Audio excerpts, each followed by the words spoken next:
feminine and male. Can you please make sure to make really the point what the non-dual perspective on that is, because I feel like that can't be expressed too much for me right now.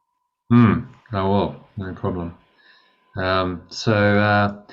Yeah, I think we live in we know we live in a male-dominated society. I think that's slowly changing, but we have still these archetypes of in order to be good and strong and successful, you need to become masculine.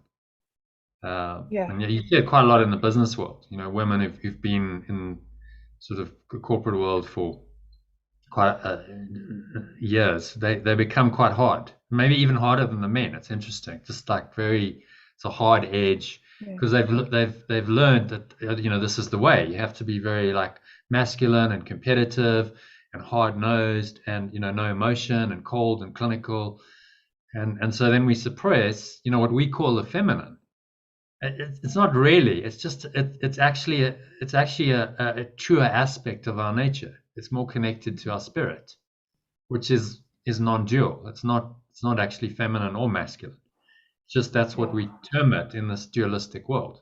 We call that energy feminine because the masculine is very often associated with the ego.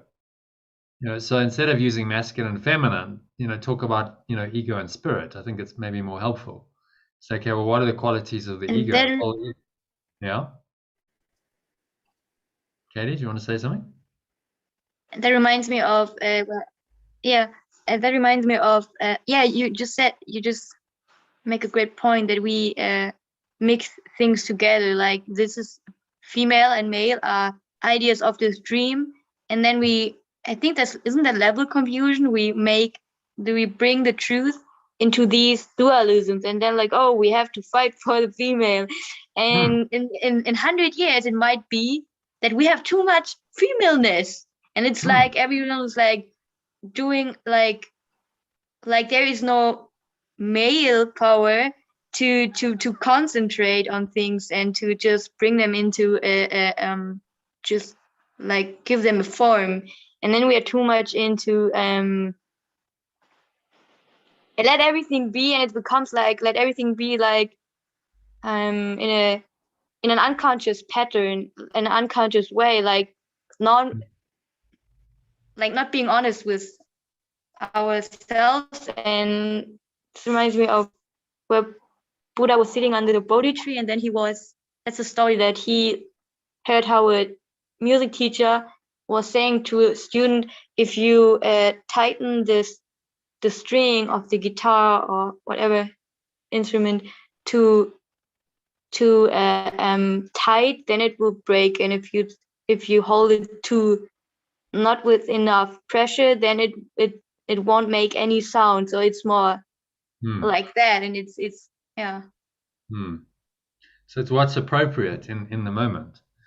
And these qualities are not really masculine and feminine, although we associate them with that because that's how we think in this world. We go, oh, well, that's more male because males tend to express those qualities more than females. So, it's a label. We call it masculine and feminine. We call love feminine. But the truth is love is non-dual. Love is. And men can feel it just as much as women if they open themselves to it. And it's not really, it doesn't belong to either gender. It's universal. I mean, at the highest level, people like Buddha and Jesus, they experienced divine love, and they were very loving people. They were able to express that, but I don't think anyone called Jesus feminine. It's unlikely, because I mean, the guy, seriously, I mean, he had some serious courage. He went in and he's just like, okay, I'm just gonna go and turn all the tables up in the temple. So that you would say was the more masculine, but that's what was needed. He did what was needed. So that's really the thing. It's not to be like, oh, well, I'm male, I'm female. It's like what's needed in the moment. And I can tap into all of it. It's all available. Your courage, your power, the so-called masculine qualities, your vulnerability, your femininity, your peace, your love, your joy. I mean, at the higher levels, if you go into this scale of consciousness, which I'll just zoom into quickly. I'll share my screen. Can you really say these qualities are masculine or feminine? It's very difficult to say. Is peace feminine? Like does it belong? It's a non-dual quality, isn't it? Mm-hmm. Love and This is, peace and joy at these higher levels are. Can you see the screen? At these higher levels of the map of consciousness. So at love, once you hit love, joy, peace. I mean, can you say these are masculine or feminine? They don't really have a, they're non-dual, aren't they? They just are. They are what they are. They're states of being. I If s- you if you say they're feminine, then again you're making something into a duality that's not really duality. Love and joy and peace are not dualistic. I can see in my mind how this ego is using these, like the ego which is coming following me on the spiritual journey is coming in and saying, okay, you are female, and then there are males, and this is an ego defense mechanism to avoid seeing that I am neither male nor female. I am wholeness, Mm, and to just keep some specialness for me. Can be exactly. spiritual, but at least be female Yes. Now and I'm feel female unhappy with it. spiritual, Female and spiritual and female's project. better because the feminine's better than the masculine. Yeah, So then that's another duality. Then you're going, oh, I'm superior to yeah, males because of, and it's nonsense. It's not true. and then feel Like, guilty for it, for the well, superiority. yeah, And yeah, then and also, we're talking about male-female attraction and having a crush on someone. Well, if you really transcend the male-female specialness in your mind, then that's not going to happen. They're just another being like I am. They are the same as I am. And I want to join with them, right? I join with them, but there's not like, oh, I need something from you. I need what I think I'm missing, because that's the duality the ego's created. I think I'm female or I think I'm male. I think I'm missing something, so then I'm attracted to the other side, which offers me something that I want, which I feel like I'm missing. And now we have what we call, love, special love, when we have special attraction between these polarities. But in truth, if you transcend that in your own mind, you wouldn't see anyone as really male or female. You just see them as the same as you. They have the same beingness, the same essence as you. And it feels good to join with that essence, whether they're male in a male form or a female form, to connect with someone and you both in your essence. Feels good. That's what we're talking about. That's unconditional love. I can see when I say someone is male, I'm referring to the history, historical information I know about how men are in this ego domain trained themselves to act because of uh, biological tendencies. Mm. I'm judging about the ego, and if I would let that go and ask myself, how would this being who is appearing as a male act when he would be free of biological, and he is actually free of biological tendency? How would I see him then? Mm. And Mm. then I see, like, I know nothing about him. Mm. I know Mm. nothing about what is a male and how a male who's knowing himself would act. I don't know anything. Just right now I'm not only judging the ego tendencies. Mm. Oh, so we have a construct in our mind of what this should be, and the male-female duality is a primary one in our lives. And then you look at if you're female and you look at a male, you have a certain perception of it, Yeah, because and he feels it. they seem to be male, they seem to be opposite, and similarly male female. It's one of the primary dualities we wrestle with as human beings. But the truth of the matter is, we are all spirit. We are all the one. That's the whole teaching of this. So we must overcome those misperceptions in our minds if we're going to advance on the spiritual journey, and be able to collapse those. And that this is essential if you really are going to have a holy relationship with a member of the opposite sex. You must do this. You cannot have those constructs of the ego in your mind, because that will create separation. and it will create specialness where there is none really. Jono, could you give me another term for holy relationship? I would call it unconditional love. Yeah, right. Good. Perfect. Unconditional means that there are none of those conditions, which means none of the programming of the ego is coming in to taint and influence that relationship. So you won't go, oh, well, you know, you male, I'm female, and then project onto them all of your own understanding about the opposite sex, which comes from your past. I mean, he says, I see only the past. Well, where do you get all that? You get it from your upbringing. So you were referencing to your past, and, you know, you got ignored and your brother got the attention. And so then you have a perception based on your past experience of what male and female mean. And this is all part of the construct of the ego. Which then now gets entrenched, and we don't even realize that, okay, yes, I've actually got this program running of, oh, actually, this is, you know, male is somehow more valuable because male gets more attention. Yeah.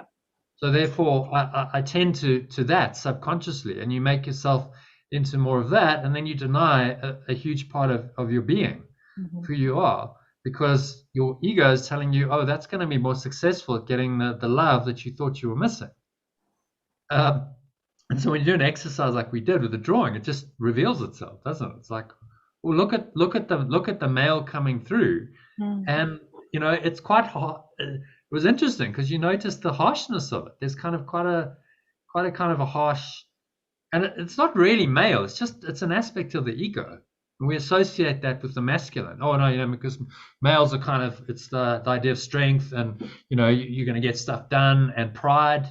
I mean, the male quality is often associated with courage, pride, anger. You know, these kinds of things have been typically associated as male. In truth, they're just aspects of the ego. Yes. And you know, men maybe manifest them more, but women have them too, for sure. I mean, women have pride in different ways, and anger and so on. So it's more, I think it's more helpful if you look at the scale. Say, look, these are not masculine, feminine. They're just qualities. Right? And are they coming from the lower self, from the ego, or are they coming from the higher self, the spirit? That's the only duality that's meaningful in this world. And ultimately, yes. Oh well, I was making myself laugh because I thought, well, it would have been fun to just paint a beautiful turquoise blue, and submit that as how I see myself in my highest self. There ain't nothing there. Well, I'll keep going with the self-portraits, and maybe one day they'll just be this glorious shade of blue. No shade. Yeah. But the whole point of the exercise 6 is to reveal that ego shadow, because that's what we're dealing with. Yes. So if it did reveal, then it's all perfect, because that's what you want. Yeah. And you know, yeah, maybe in time, if you kept doing it, you might find, you know, you're painting peace and joy and serenity, but you wouldn't have got to that unless you'd revealed the shadow. That's it. It's all part of the process. It was perfect. It was good to be shocked. And I was moving around my space, thinking about today's lesson, and thinking about, you know, putting a name about somebody who I was determining to see differently. And I thought, and then it came in, I choose to see Iona differently. I choose to see her. Yay! Wow, thank you. Yeah. Because that's ultimately what this is all about. Like, what's your self-concept? If you can't see yourself differently, how can you see the world differently? Because your worldview comes from your self-concept. This is what, like, the whole entire world is your self-concept. Yeah. It's kind of a mind blow. Like, I'm not really seeing things as they are. I'm seeing things as I am all the time. But I'm not even aware of that, because we have this illusion of sense perceptions. We go, well, you know, there's another person. Everyone sees the other person. They have a body. But seeing is perception. It's not just with the eyes and the ears and the physical senses. How you interpret that, that's what he refers to when he's talking about seeing. Perception. I'm determined to see things differently. I'm determined to perceive everything differently. And it starts with my self-concept. I have a distorted self-concept, then that's going to project out, and it's going to distort all of my perceptions of everyone and everything, and I won't even know it. This is the cunning of the ego. We don't even know that actually it's influencing our perceptions all the time, because there's this hidden self-concept that we don't even know. We don't even know what our self-concept. If you might ask most people, what's your self-concept? We say, well, I think I'm male or female. They might start there. My name is this. I do this for a living. I have a family, and that's all that's the surface level of the self-concept. But here we're getting into like, okay, so what do you really believe about yourself? This is the naming your game exercise. What do you really believe about yourself in the subconscious? And these are hidden programs that most people never get close to that. They just run the program their entire life. Rather, the program runs them, shall we say. That's more accurate use of terminology. The program's running them. There's a program that's installed there from past lives, from their childhood experience, and then the program runs them. And they don't even realize that there's a program running, and they're wondering why things aren't really working out too well in their life. And then they blame the external circumstances. Oh, no, that's because of this person, my special partner, or my kids, or my boss, or whatever. Something external is not right, and that needs to change in order for me to be happy. And of course, that's never going to happen. So then the ego's got you in the victim bind. Like, oh, no, it's the external world that's causing this. And not ever wanting you to look inside and say, no, maybe it's not that. Maybe it's actually my own beliefs that are the problem. Because as soon as you do that, this excavation work, then you start getting to the core of the ego, and it doesn't want to be revealed. And so if you found resistance, then that's normal. Because of course it's going to resist. It doesn't want you to see it. No. If you see it, then that's the beginning of undoing it. Seeing it clearly and going, oh, wow, okay. I'm seeing this, and it's a bit shocking. It's actually quite ugly, and it. Yes. Yes. Then you can make the choice to let it go. Say, okay, well, this really doesn't serve me at all. So why am I holding on to this? And it never wants you to get that understanding, because then that's the end of it, beginning of the end of it. Because you go, well, I don't need you. Hey, I could just drop the whole thing. I don't need you. I don't need all these programs that you've been telling me are going to protect me and keep me safe and are for my benefit. But actually, the truth is, you're a liar. This isn't true at all. You've been lying to me my entire life. And I just bought the lie, not even knowing that it's a lie, because it's just subconsciously happening. These thoughts pop up and I just believe them. But now, with the help of the Holy Spirit, the awareness of oneness or pure formless awareness, I'm starting to recognize that this is all false. And you, my what I thought was my friend, ego, are not my friend at all. I need to let you go. And then it's big trigger word, ugly. That's a good word. That really went right in there. Did it? Yeah, it did. Good. Yeah, it did, and it was a good one. Yeah. Because it's not pretty, is it? It's ugly. It's ugh. And then if the reason why I asked you to draw it is because if you see it visually, you go, ooh. It's like now I'm visually, I'm bringing it up into conscious awareness, and I'm seeing it because I've drawn a picture of it. Yeah. And I look at the picture and I go, that's not nice. Do I want to look like that? Do I want to be like that? And then again, you go, well, no, I don't. So now you make a choice to let it go. And then you open to the true self, because you must let the ego go. You have to. You can't carry on in that ugliness and also be this beautiful butterfly of transformation and love and peace and joy. They don't reconcile at all. The one denies the other. And that's what this process is all about, is making the choice, conscious choice, to let it go. So if I let go that self-conscious, unconscious belief in ugliness at every level, then I no longer see the ugliness in others or in the world around me, because I've changed my whole operating system. I'm a programmer. I never thought I would be a programmer. No, but we all are. Yes. And you know, what program are you going to allow? Because there's the ego is a program, right? That's all it is. And Yes. it's kind of out there. It's in the quantum field, in the morphic field. It's in the mind. So there's a program there, and you can download that program and you can run that program very well if you want to, because it's available. It's an available program. This is what Jesus is saying. Just to bring it right up to today, I was wondering why my phone was running so slow, and I thought, oh, I'm sure it's all these wonderful messages and images that are being downloaded from the Art of Letting Go. Mm-hmm. And then my daughter looked at my phone and she said, Mom, you've got about 2,000 apps on your phone and you never look at them, and why have you got that, and that?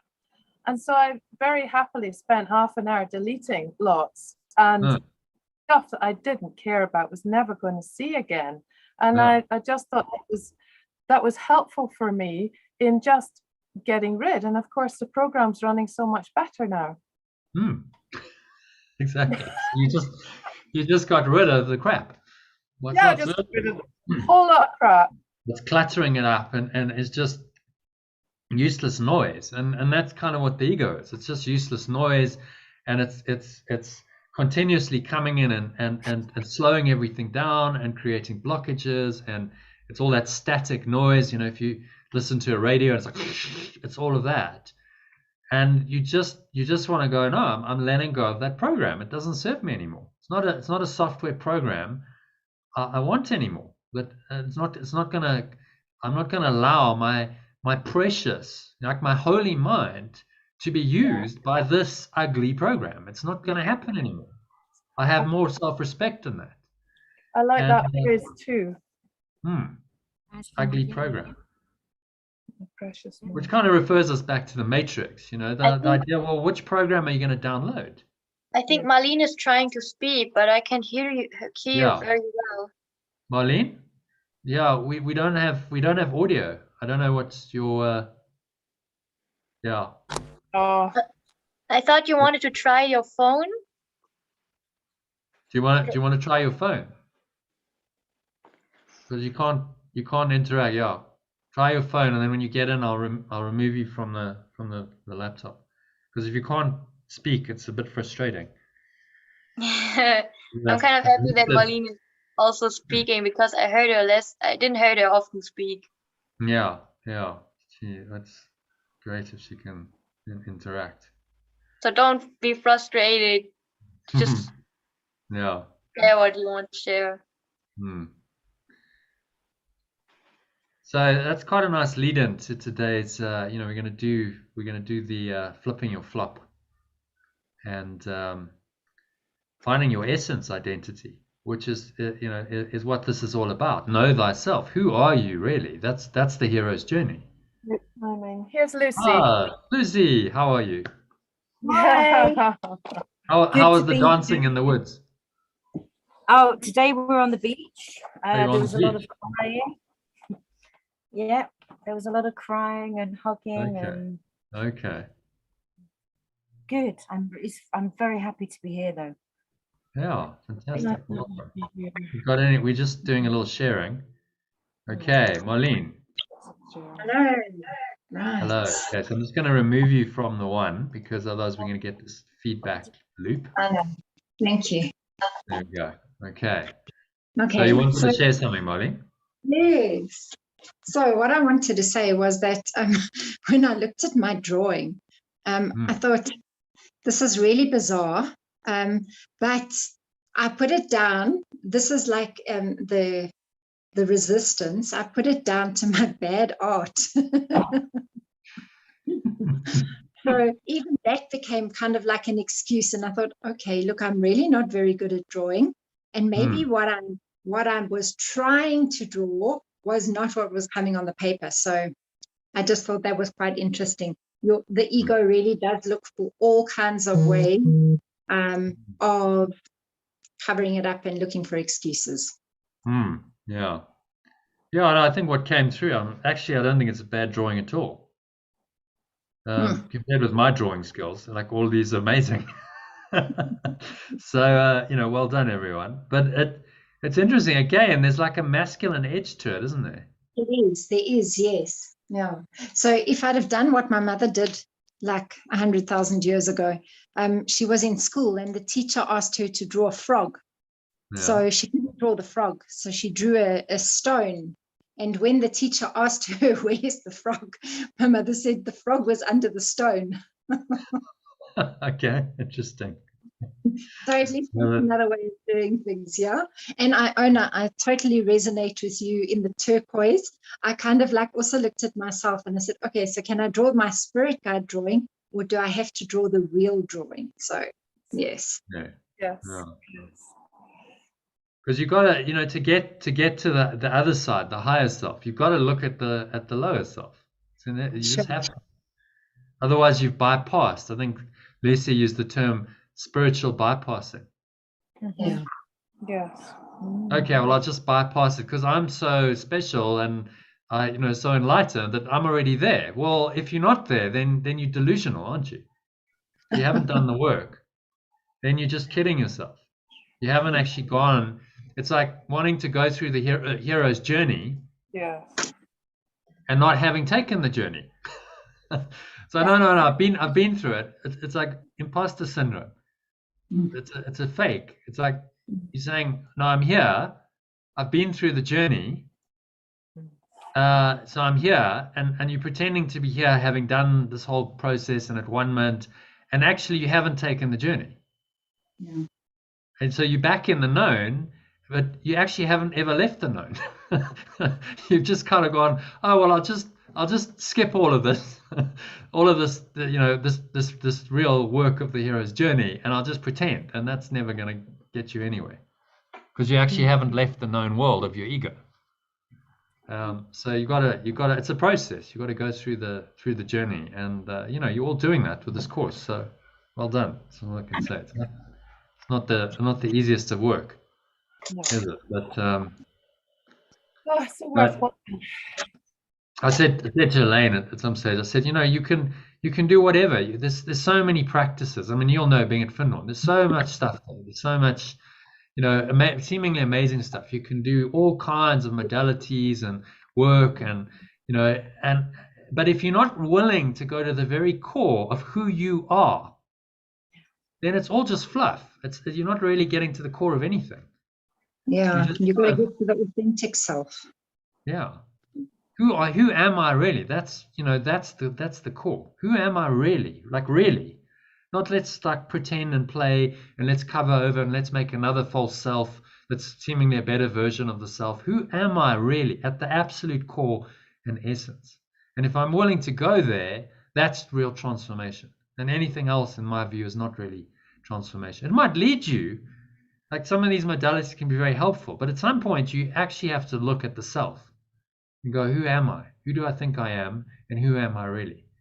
And that's the real core of spirituality, if you like, because it comes down in the end to know thyself, which is the ancient injunction on the oracle temple at the oracle of Delphi. Know thyself, noti siaton, they call it, note, or temet noske. And if you remember in the Matrix, when he goes to visit the oracle, that's what she points him to. She's saying, know thyself. This is what it's all about. You come to me for some kind of guidance. I can give you a message that will point you in the right direction. That's all she did. But ultimately, you have to know yourself.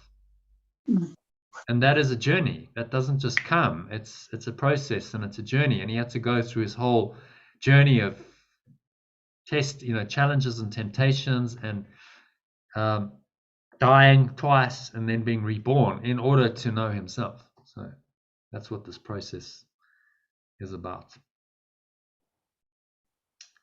Okay, Lucy, anything to share about your drawing? Drawings. About my drawings, 3 drawings. Started off really, the first drawing I did felt very kind of pulled in, but quite piercing. Like a hiding, but a coming forwards, like a two-way thing. And I recognize a lot of grief in my drawing, and a bit of a stoniness, a bit of a kind of something that's concrete, you know, solidified a little bit.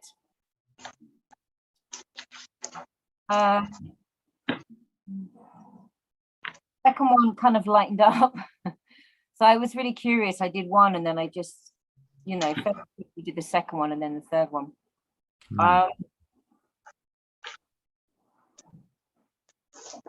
a real sense of, so the question I asked really is like, well, who am I drawing and who's drawing this?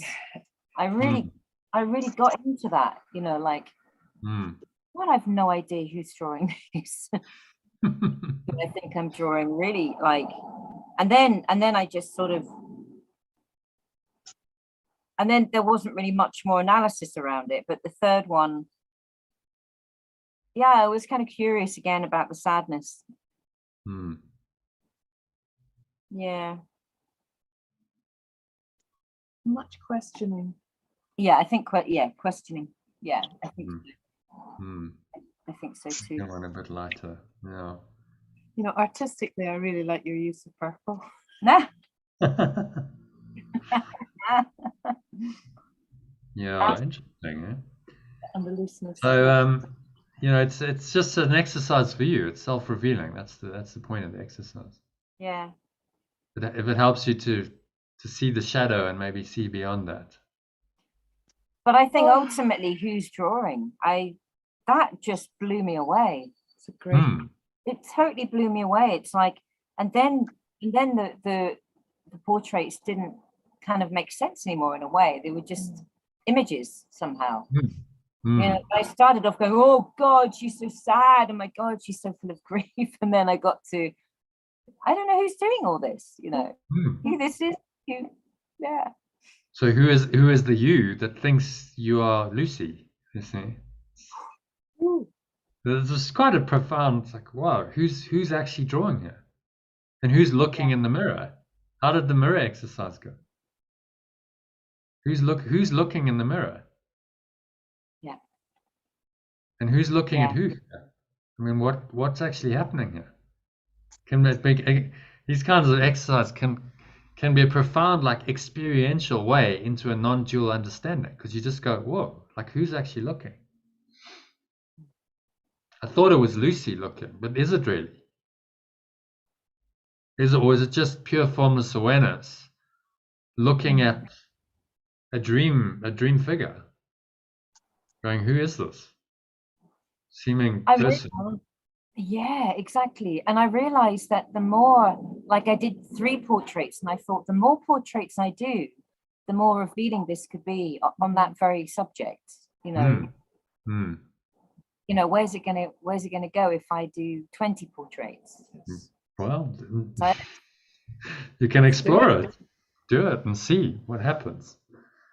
And this is interesting. Are you an artist as well, Lucy? Yes.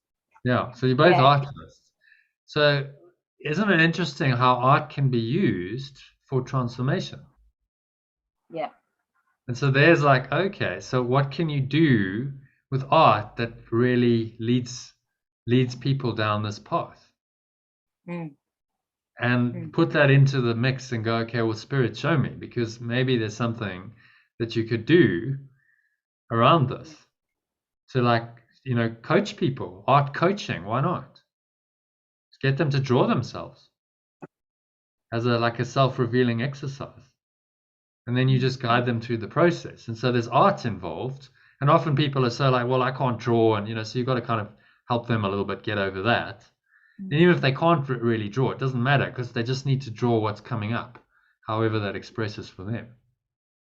But there's a whole modality here, I think, really, of transformation. And as artists, I mean, that's got to be really, that's fascinating, isn't it? Because how can you use this for, like, the highest work, self-revelation and transformation and the hero's journey, and maybe, you know, we're talk about it at the end of the course, because I'd like to run like workshops on this, where you actually do like a 2-3 day, and then there's an art component. And like, well, I'm not the person to run that, really. I'm not an artist. So who knows? You know, there's lots of collaboration, because these modalities, I think when you use them consciously and they're fitting within the bigger program of Know Thyself, they can become enormously valuable. So it's not just an art workshop for the sake of, you know, painting pretty pictures and getting a kind of a hey chihuahua little. It's like, actually, let's really go deep with this, and let's get you to see who you think you are, and use it as a transformational mechanism to reveal the true self. And that's, you know, that's art with a spiritual purpose. It's interesting, Jono, because I feel like that what this is doing is helping me to revisit something that I thought I'd lost confidence around, which is a crazy idea. But when I worked with people with AIDS and HIV using clay, and it was that really just sitting beside and seeing, talking, listening, and seeing what emerged through the hands. And I think in the meantime, what I've done is created quite a bit of a complex idea about what my identity might be in the world. And actually, when I come back round to the simplicity of that, there's definitely a relaxation. Yeah, that's actually quite quite simple. It's really simple. It's so simple the ego can't stand it. So way too simple. You know, I am, right? I am that I am. I am that presence. And we'll get to that in today's session later. You know, the flipping your flop, because when you get the simplicity of it, I mean, it is so simple. You can actually express it in one word. That essence, identity. So that's what we're going to do today. Okay, so anyone else like to share? And Katie, any sharing you want to do about your drawing? Yeah, I was on the one side I had flowers in the background, and that was for me a symbol of, and that my spirit is revealed itself in form. And then some part of me was some part of my face was covered because there is unconscious stuff I'm still holding on to. Saw that. No. And I remember when I was in school, I have to draw a self-portrait, and I was in art school, and I was drawing myself as I look like a man.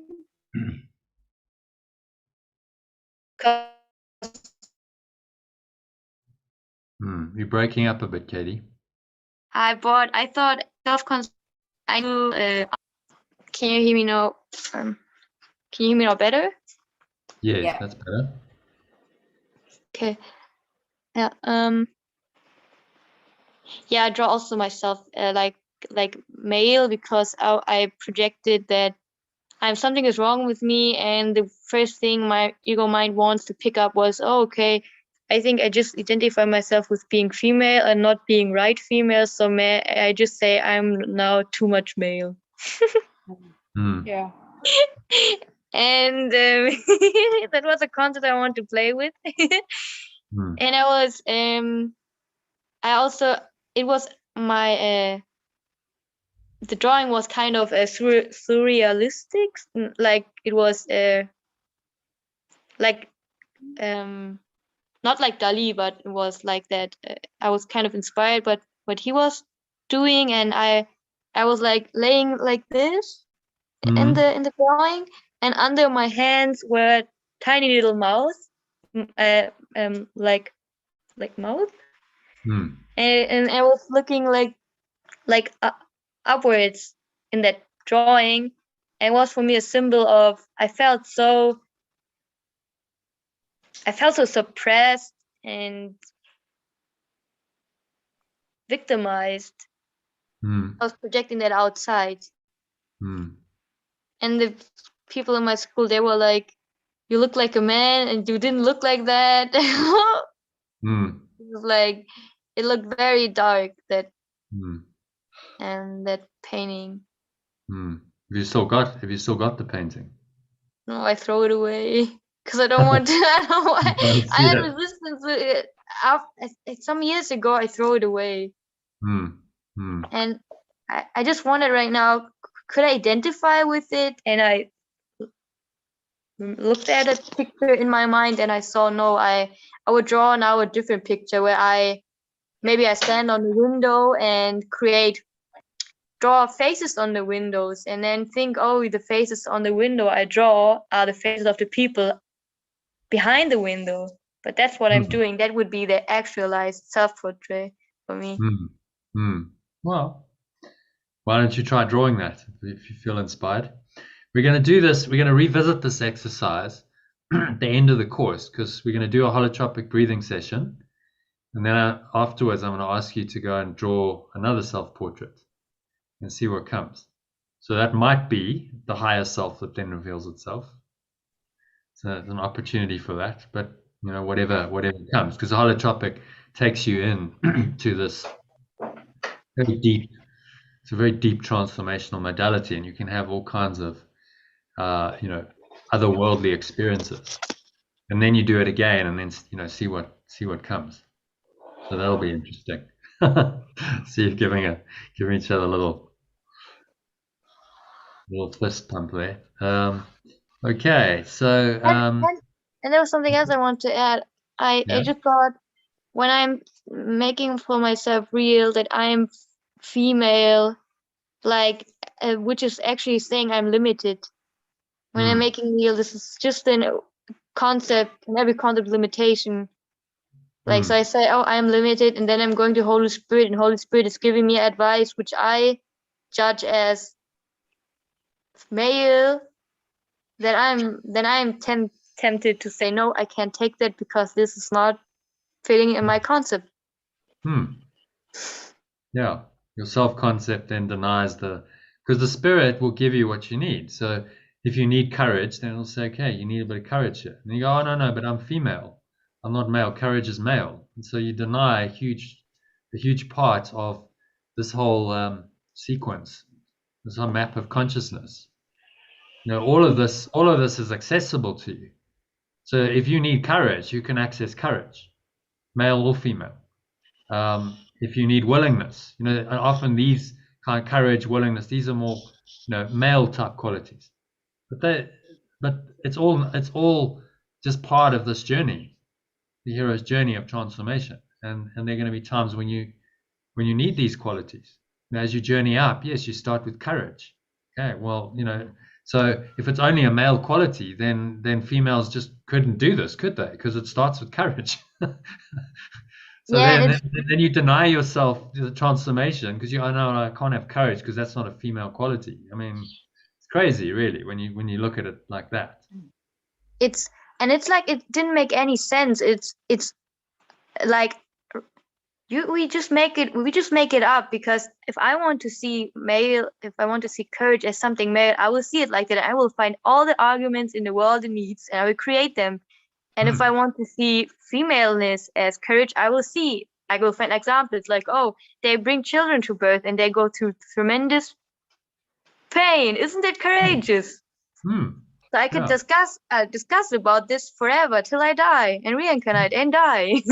What is courage? Is it female or male? Like, it's like never find it. You know, the truth is it's neither male nor female. Yeah. It's the quality of the spirit that can come through in either form, whichever form you happen to incarnate in this life. It's available. It's accessible to you if you allow it.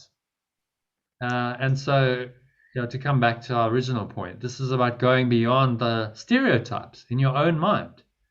And these are societal stereotypes, but then do you accept that program or not? Do you believe it or not? And, you know, that's your choice. And like I'm putting him in front of God and telling him he didn't create me perfect. Yeah. Couldn't be as a male or a female. Yeah. How can he? How can it do that? Did a bad job. So it's one of the primary, dualities and one of the defenses we have in this world against our true identity. Because if I'm male or female, then I'm not all of it. I'm not the whole of spirit. I now have a separate identity. And so it's one of those primary identifications that we have. Possibly one of the first. You start to identify yourself as male or female very early on. Oh no, you're a boy, you're a girl. And, we get told that. And then the conditioning starts coming. Oh, okay, well, you female, you male. And then I think we start tapping into the the morphic field and developing those qualities because we've been told that. If you told a male that he was female, you might be quite surprised at what happens in terms of his development because now he's downloading a different program. There is this crazy experiment where children were grown up by wolves, or they were, and they actually they were in that morphic field, and then they were hairy, they got the, how's it called, the fur like body a wolf. hair, yeah. The body hair like a wolf. Yeah. It's amazing. Because it just shows you it's all mind, right? This is the kind of the most advanced scientific theory of how animals and humans and any species has certain qualities. It's all in the morphic field. It's all in the mind. And if you tap into that, then you develop those qualities. So why does one species have certain qualities? They have certain physical qualities, certain behavior patterns, certain character traits, because they're all tapped into the same morphic field. And the mind then makes that physical. And that's why, normal evolutionary theory doesn't account for how let's say a giraffe. How does a giraffe have such a long neck? Much longer than any other species. How did that happen? The sort of mechanistic scientific materialist worldview would say, well, there was one giraffe and it got born with a slightly longer neck, and that was an advantage. So therefore, that giraffe, then that species of giraffe continued, that line continued, and other ones died out. But that's just ridiculous, because a neck that's an inch long isn't really going to help you very much. You actually need a neck it needs to be meters longer to get up to those higher reaches of the leaves. So how it actually worked was the species goes, oh, it would be really nice, the desire, the intent, it would be really nice to get those leaves up there. So we need to grow a longer neck. And so there's an intent. And then that goes into the morphic field of the species. The whole species starts sharing it. And then the next generation, suddenly they have longer necks, but not just probably a meter longer. And probably within a couple of generations, the giraffe now has this long neck because the intent is what created it. And we've forgotten that we have that power as humans because we've got into the scientific materialist, oh, no, this is what it is, and our genes govern us. And it's actually the mind that's doing it all. The mind transforms can transform your genetic structure completely if you open to that power. Okay, so let's have a look at today's lesson, shall we? We'll have a little read of that. Can I just ask one question before we move on? So, so God view, map of consciousness here. Yes. You have condemning on the first line, and then above it is disdainful. And although I use that word, I kind of don't really know what it means in this context. Disdainful. So disdainful, we'll Google it, but it kind of means God view, just not really, you're just not as bad as condemning, but I'm just disdaining of you. You're not really, you don't have any worth, and you're just kind of pretty useless. So I'm not interested. But let's Google it and see exactly what disdainful meaning. Is it dismissive? Showing contempt or lack of respect. Contempt. Yeah. Oh, yeah, showing contempt or lack of respect. The last disdainful look, she turned towards the door. So it's this kind of, so it's very connected to the previous one, which is condemning. But there's maybe a slightly better aspect to it, just lack of respect. Yeah. So kind of scorn. You look at someone, you go, you know, you just piece of shit, you loser, you whatever. And then we have that view of God. I mean, what a horrible view of God. God is disdainful towards you. There's no respect. There's condemnation and a total lack of respect, which of course is insane, because God, pure formless awareness, has none of that. This is all our own miscreation. How can pure formless awareness be disdainful towards itself? Doesn't make any sense. No, it just is. It is what it is. It is at a higher level, you know, God is. And it's just pure consciousness he uses. It's pure spirit. It just is. There's no contempt or disdainful or any of that. And so our journey is just to get rid of all of this, you know, all this false, illusory beliefs in what God is, what we are. None of it's true. But I think this map of consciousness is quite helpful, isn't it? Because he kind of describes each level quite accurately. So you can go, okay, so you know, these are the kinds of thoughts and emotions at that level, and you can use it for your own journey. Because if you start finding these kind of disdainful contempt, or if you have disdain or contempt for anyone, then yeah, you know, where am I? I'm here on the scale, 50-75. That's where I'm putting myself. I'd be interested in how this works in terms of supporting somebody else that's very close to you. Yeah.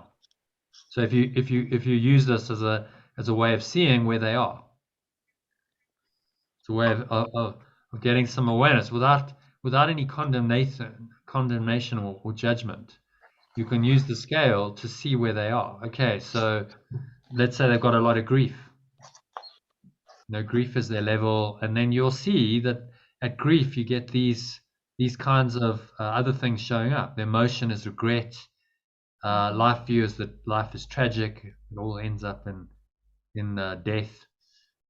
Disdainful of self and of others, and so, you know, then to see that, you could say, okay, well, what's the next level for this person? Well, the next level is fear, although that's not ultimately where they're going to end up. You know, you need to move them out of the past. At this below 100, they're very rooted in the past. See, all of these guilt, shame, apathy, grief, it's all past related. So you actually need to move them out of that into the future. And so for them, maybe desire might be quite useful. Okay, well, what do you want? You know, what do you want? A better life? Yeah. And so the next stage for them might be, okay, well, what do you want? Let's move you up the scale to desire. You might not be able to get to courage yet, but what do you want? Do you want a better life? Okay, yeah, maybe going for something, setting a goal and trying to achieve it, that might be very helpful for that person. Just getting them out of that past orientation into future orientation, it's a shift upwards. Because maybe courage is too much for them, but maybe they could do desire. Start getting to focus more on the future than the past. You know, as a corrective mechanism. I'm wondering, because so this person I'm thinking about who's close to me is, I would say, in the hopeless stage, hopeless and apathy. Yes. The next step up from that is grief, but surely that's a past. You'd have to go into the past then to encounter the grief and to. Yeah, well, maybe what they need to do is work through that. So there's a whole lot of past stuff that's stuck, and there's grief around that, and they actually haven't exposed that. They haven't gone into it and really looked at it and experienced it. So maybe they need to go through a grieving process of okay, I'm going to look at all this stuff, it's going to come up, and then I'm going to work through it and release it. And then I might move through fear, because then fears come up, and then they've got to work through their fears. And so this is a process of working through these emotions, working through these states to go higher and to process it. So they might need to do work where they go into the past, they look at it, and they experience the grief, they feel the grief, and then they let it go. But as long as it's suppressed, then it just remains in the subconscious, and then they just stay stuck where they are, at apathy and hopelessness. Yeah. So it can be quite useful to understand, okay, well, what's the next step for this person? Are they ready for courage and to just jump from 50 to 200? Probably not. It's too much of a jump. But the next step might be, let them go through their grief, help them process and deal with their grief, because then they could move to fear. Well, that's an advance upwards. It's not the ultimate end, but okay, so start facing your fears then. Okay, so let's talk about, and you journey them through this, these stages, and that each one might take months or years to work through. So then, okay, now you're ready for the next layer. Okay, well, once you work through your fears, maybe desire. Well, I could actually have a better life. Well, that's a lot better than being stuck in apathy. So, the personal growth movement often takes people out of these kind of lower reaches into desire and pride. And that can be helpful temporarily. It's not the end goal. But, okay, yes, I want to achieve something in my life. I want to do something with it. Okay, let me set some goals. Let me actually try and do something different, because it moves them out of these lower reaches into a higher energy state. And then, at the top of the ego's ladder is pride. So, you might see someone who's gone through this and they're like, they've got all this ego, pride and grandiosity in their accomplishments, and they might be doing very well, in terms of the world's view of them. And so then their next level would be, okay, but you got to let all that go and be willing to have the courage to really look at your shadow. So it's it's a journey, and these are levels on the ladder, and so it could be quite helpful to use. I think if someone's there, then maybe they've got to grieve a bit. They've got to okay, well, what are you actually grieving? You're grieving the loss of something. Maybe they need to experience that and go through that to get out of apathy. And it would be worth reading. I don't know if you've read David Hawkins's book, but it would be probably worth reading that if you want to work, because he goes into the scale in quite a lot of detail. Power versus force. What's the book called? Sorry? Do you know what the book is called? Power versus force, yeah. Oh, say again. Power versus force. Power versus force. Yeah. Hmm. So you can get that on Amazon. I actually looked for I haven't been able to find it as a free PDF. So if I come across it, I'll. Amazing. There's a lot of these books out there, but I haven't been able to find that one. So maybe it'll pop into the it'll pop into the group. You never know. That's how these things work. Someone will go, oh, here it is. But yeah, it's useful to understand the scale, and certainly, I mean, he's tapping into.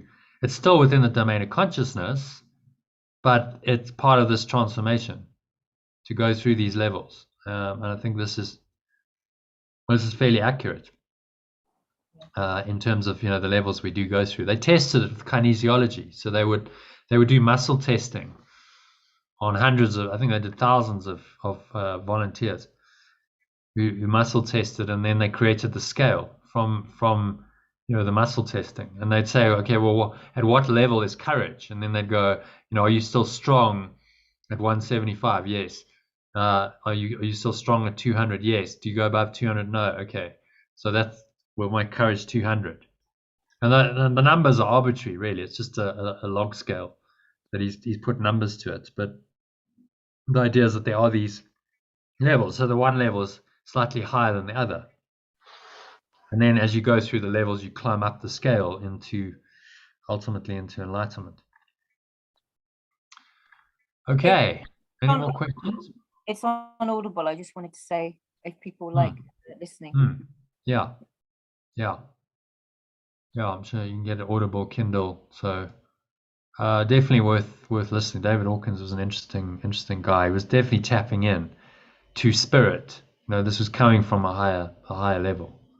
Powerful stuff. Okay, so shall we have a look at any other questions before we move on? Shall we have a look at today's lesson? We'll do a meditation. We'll do the text, and then at the end of the session, we'll do the flipping your flop exercise.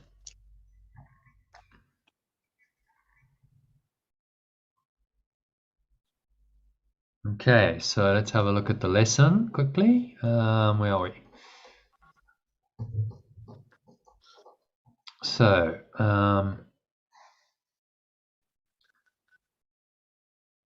Marlene, will you read? You're upside down, by the way, Marlene. Am I? I'm not rude. Which is a good sign, because we're going to be flipping flops. So. Well, now you're upside down. Yeah, there we go. Yeah. Is that right now? I'm Yes. not rude. Yeah. Okay. You're right side up now. Okay. Well, that's just strange. Okay. Sure. So, do you want to read the main idea and paragraph 1 for us? Okay. I am determined to see things differently.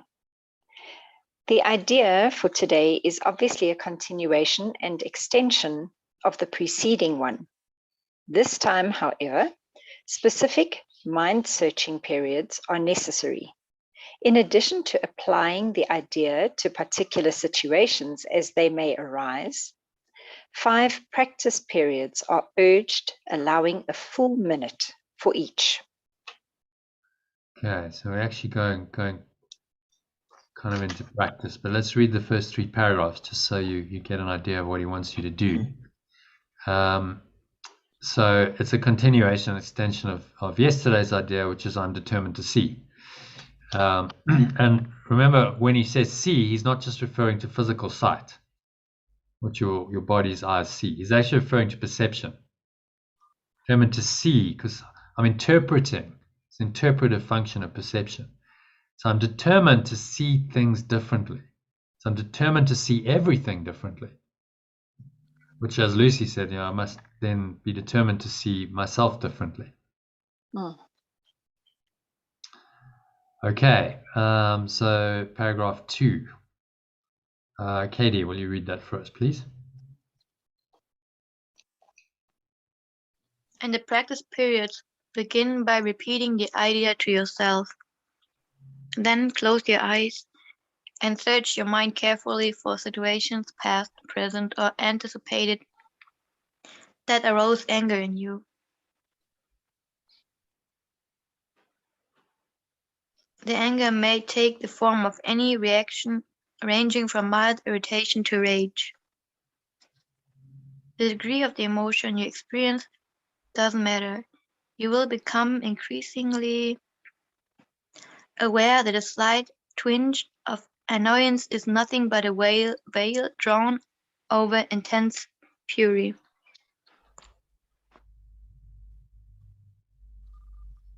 Okay.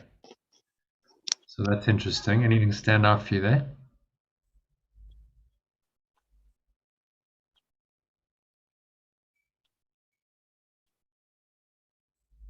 Just again, don't make any, to not exclude an experience, saying, oh, this one experience of irritation is not as bad as the other one, so I don't have to feel guilty for it and not responsible for giving it up. Can still have it.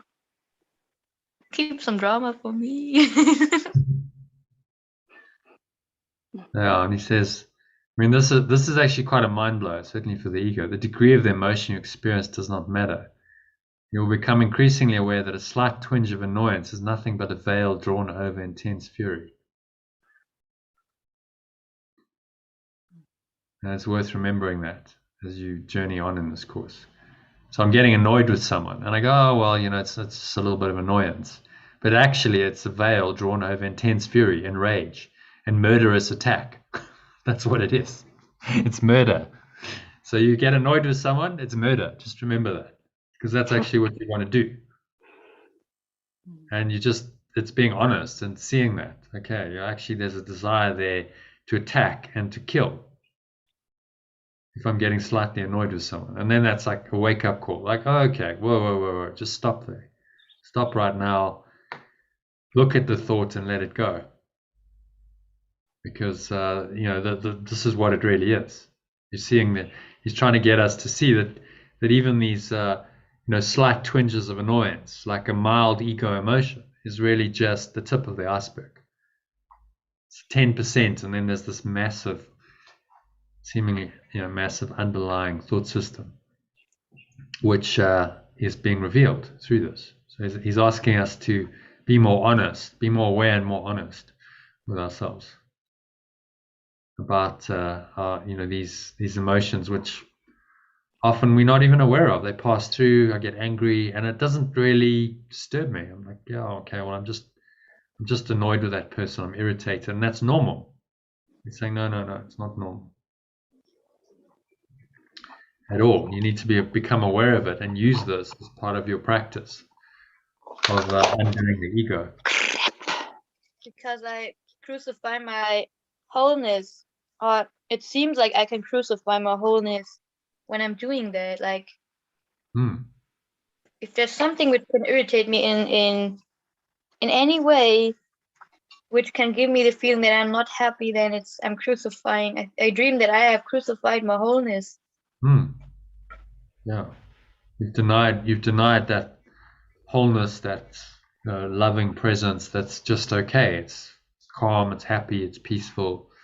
Because anger is not peaceful. Anger disturbs your peace for sure. Okay, so number 3, Lucy, if you can read that for us.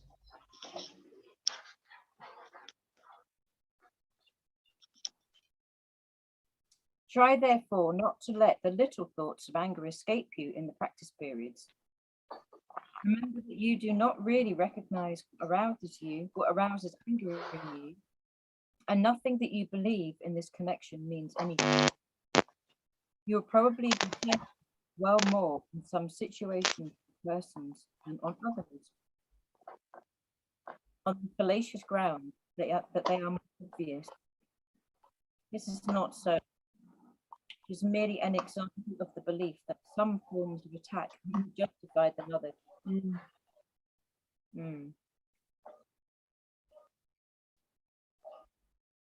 He's asking us to be very honest with our thoughts and see that they're all the same. Yeah. Nothing that you believe in this connection means anything. Yeah. Okay, so you don't really know what you believe. It doesn't really mean anything. And you'll be tempted to dwell more on some situations or persons than on others. An example of belief that some forms of attack are more justified than others. Okay, so that's the preparation. Let's go into some meditation. I'll guide you through this in the meditation. So just I'll put you on mute.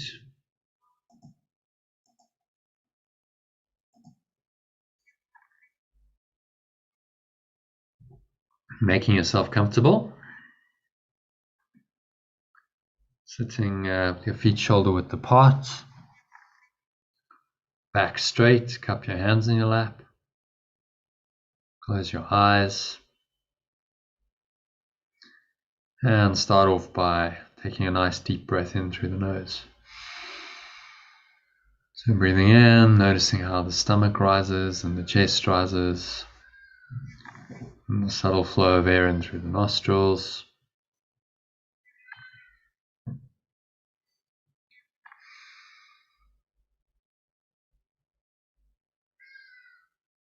Drawing the energy up the spine into your heart center. Put one hand on your heart. So connecting with your heart space. Another sip of air in. Feel this warm wave of energy rising up the spine to the crown of your head. Just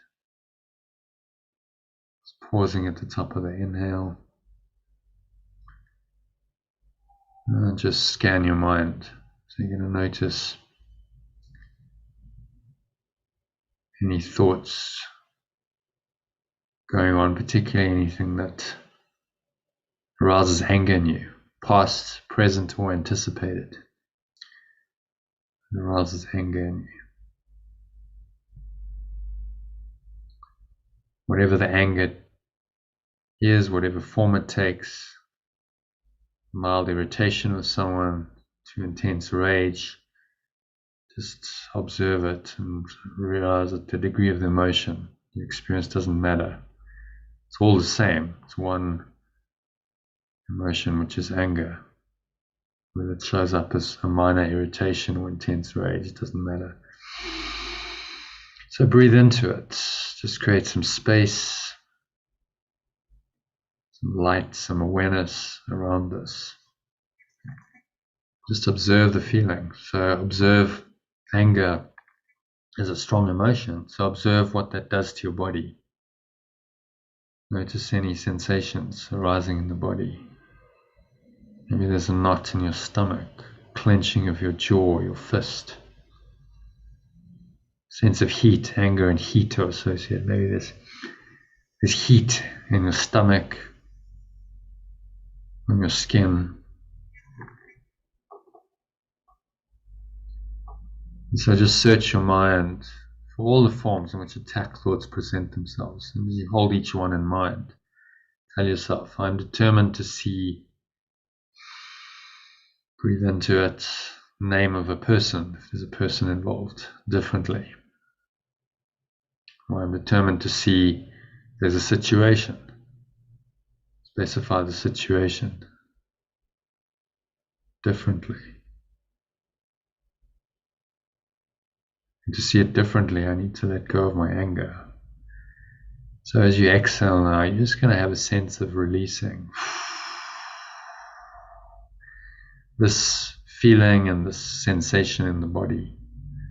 Whatever it feels like, you can just drop it. Use your breath to help you do that. So you exhale out, just blowing it all away with the breeze of your breath.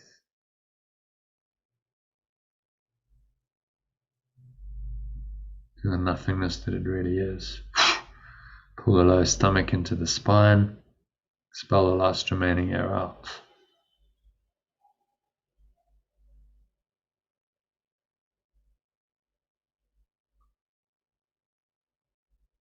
Just rest here in peace and stillness for a few moments.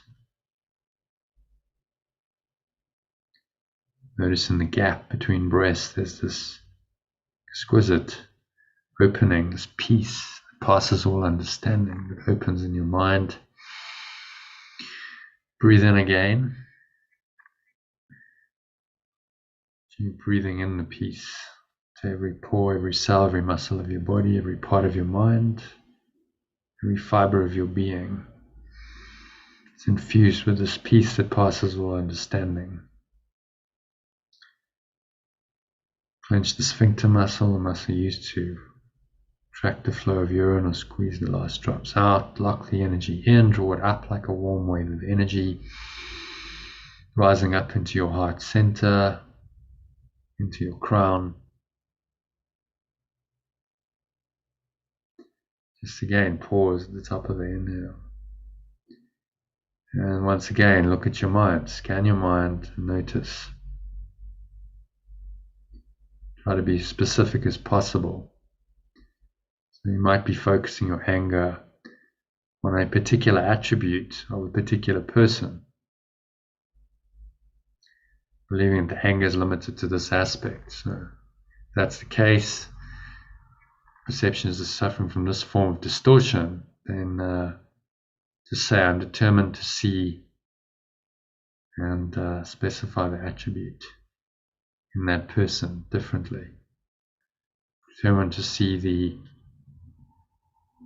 stubbornness, for instance, in whoever it is differently. And so you asking your mind to release, you're asking for release from this. So exhale. I'm just going to blow this away. Let it all go. It's the breeze of your breath into the nothingness that it really is.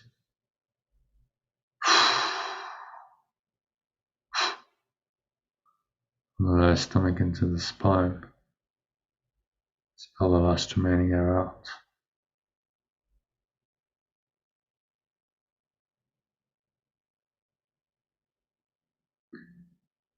And then you just rest here in peace and the stillness for a few moments. Appreciating the gap between breaths. There's a gap in the mind that opens up. Gap in thoughts. So just take the gap.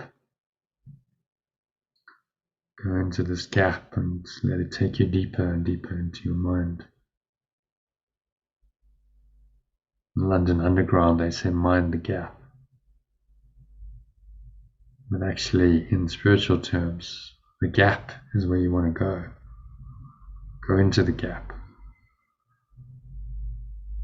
Because that's a little portal into infinity and eternity.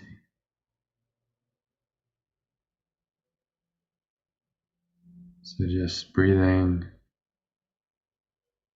deep, slow, rhythmical breaths in and out through your nose. Just observe subtle sensations of the breath.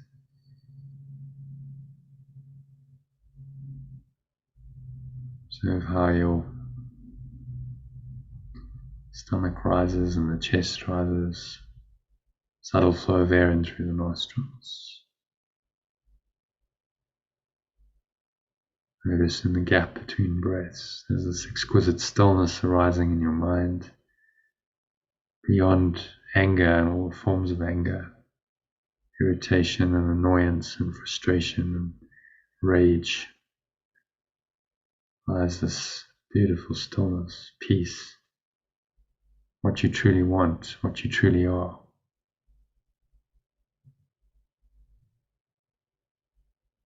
And just be willing to go there, go into the gap. Allow the gap to extend to infinity and eternity. And you just allow yourself to experience that gap.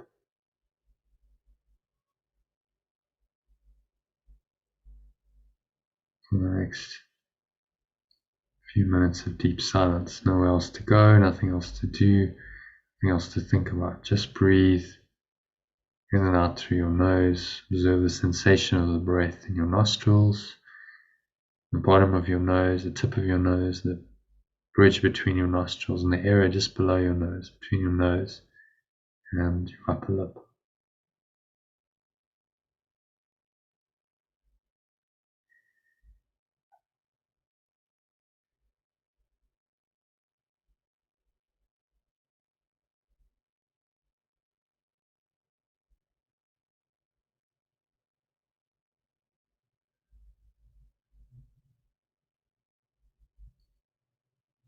And just by observing these sensations, you bring your mind completely into the present moment. There's no thought of past or future, not on the timeline anymore. You're just opening your mind to pure formless awareness. It lies beyond the timeline.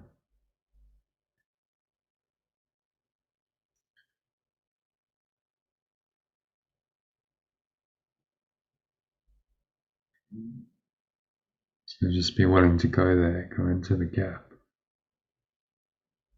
Nothing else to do, nowhere else to go, nothing else to think about for the next few minutes. Just breathe, observe the breath, relax, be still, and allow the truth beyond your current perceptions of misperceptions of anger to reveal itself for the next few minutes of deep silence.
If any thoughts arise, just observe them casually.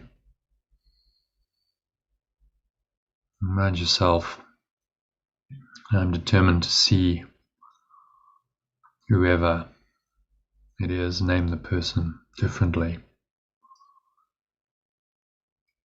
Or if it's a situation, I'm determined to see situation differently. And then you exhale and just blow it away. You release the thoughts, you release the emotions to the nothingness they really are. They're just cloud patterns, just drifting by. No power to obscure the eternal sky, which is your pure formless awareness, lies beyond these shifting, changing, impermanent cloud patterns.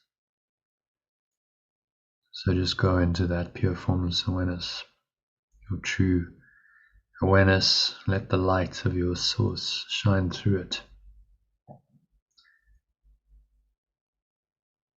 For another minute or two of deep silence.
So just gently bring your awareness back. This deep place into the body and the senses, and via the senses the world seemingly outside of you. And on the count of 3 you're going to open your eyes. So 1, just breathing in, noticing how the stomach rises and the chest rises. Subtle flow of air in through the nostrils. Smile.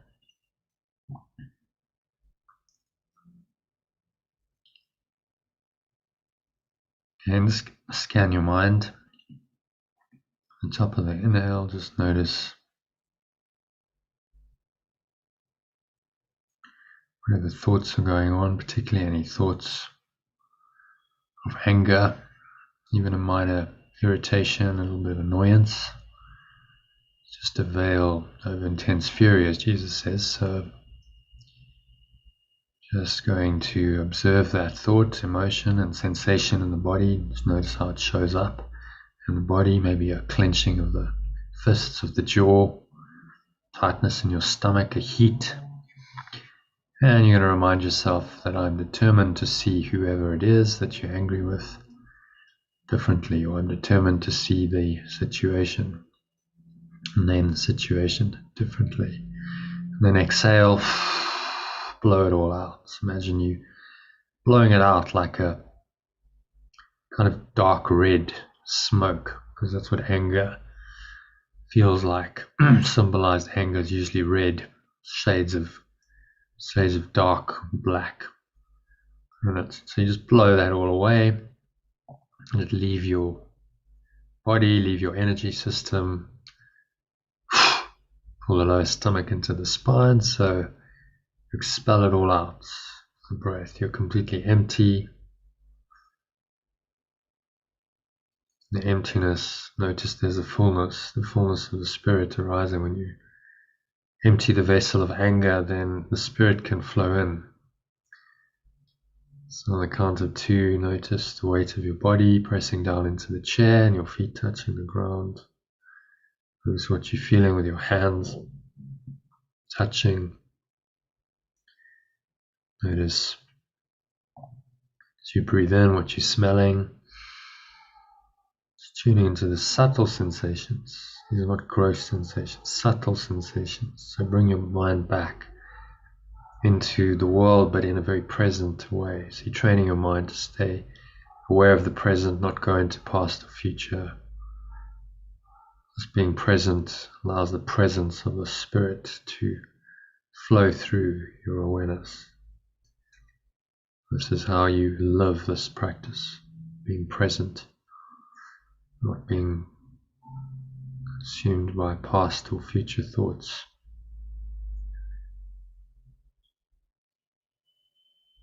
So notice what you're tasting in your mouth, notice what you're hearing. So any sounds, minor sound like the whirring of a computer fan, ticking of a clock, someone moving in the background. Just notice all these sounds from a very clear, calm, objective space.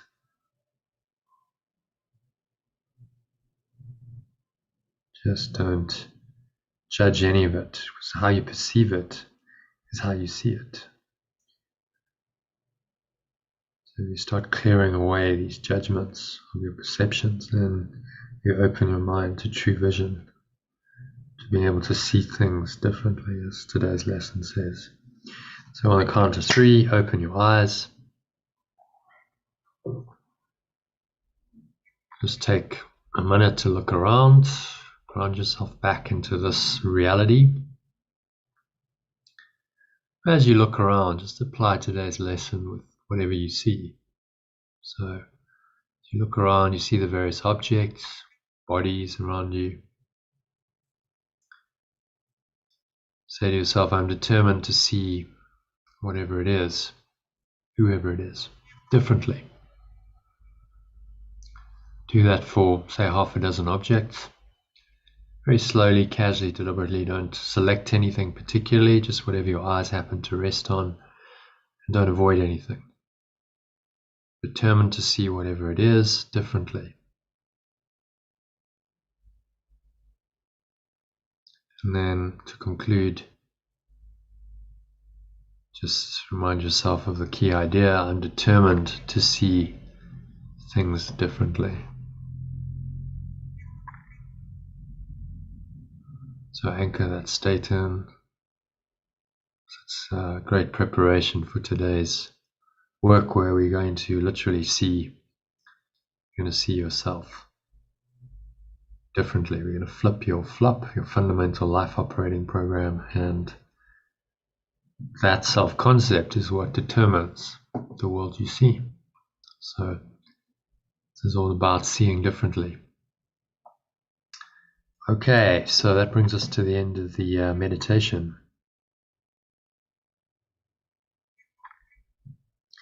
So I think let's have a look at the text.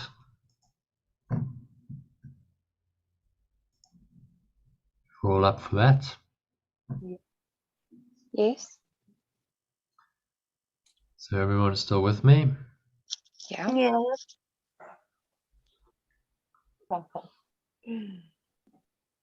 Okay, so today's text reading is This Need Not Be. Section 4 of chapter 4.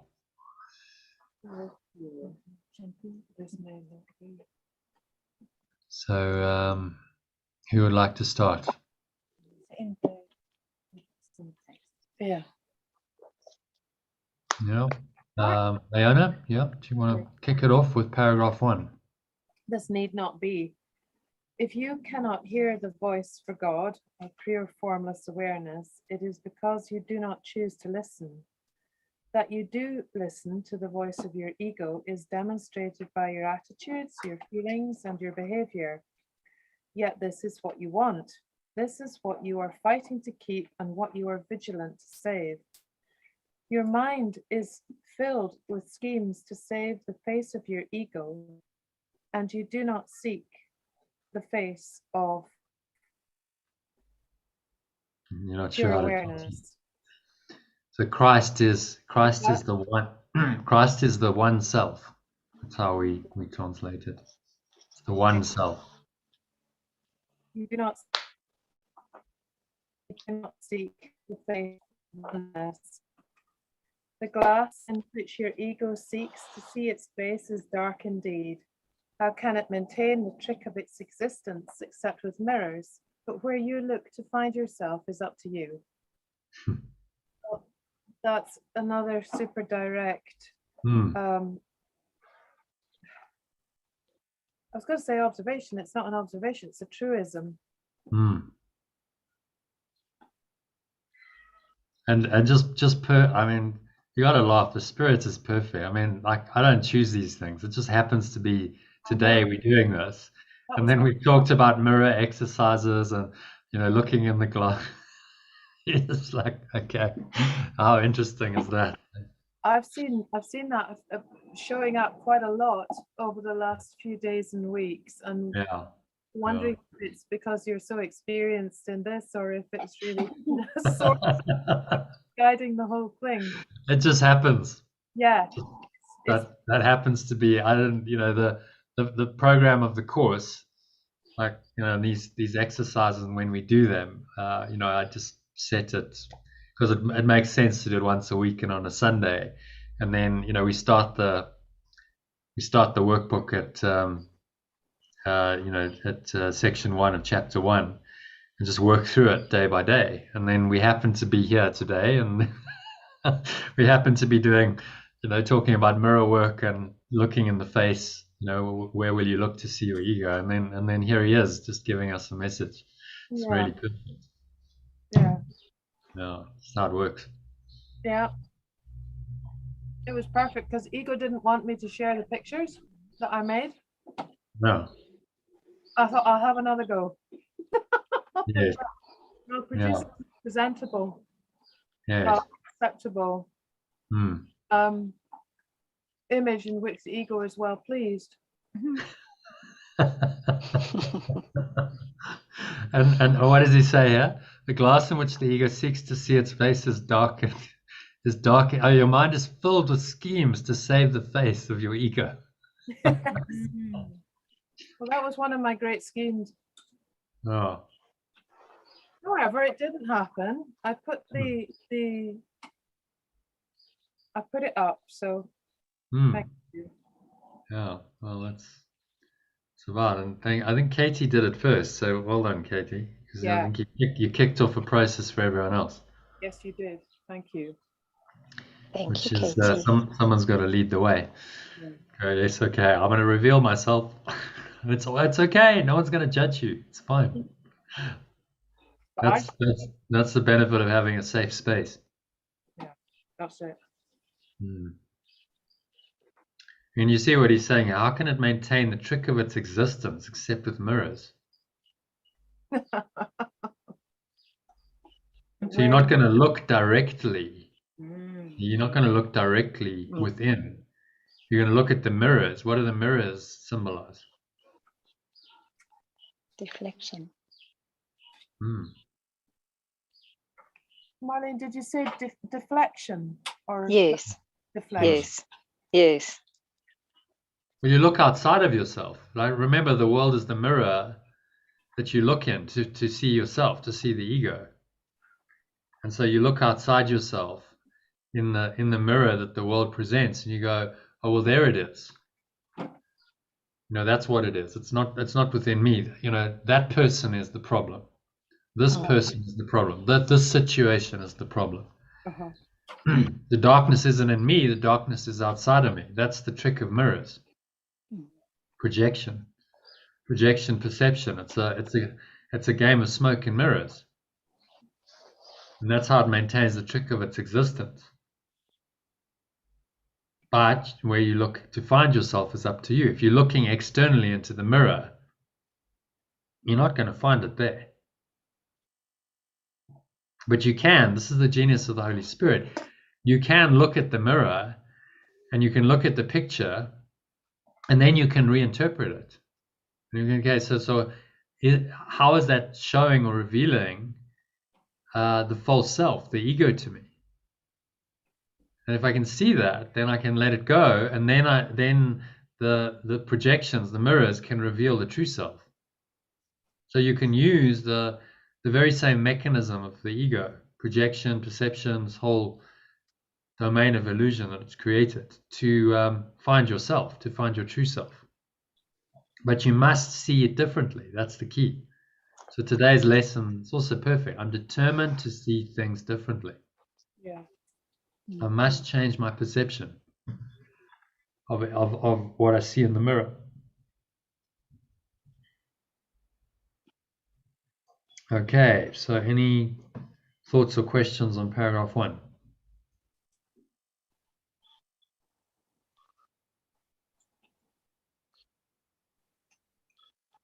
No? Should move on to number 2 then. So, Lucy. I have a question. Yes? I need to go maybe in some minutes because I have a short call. Okay. But I also wonder how long will the session be today? So we're going to finish this. This is 11 paragraphs. They're not actually too long. Some of them are quite short.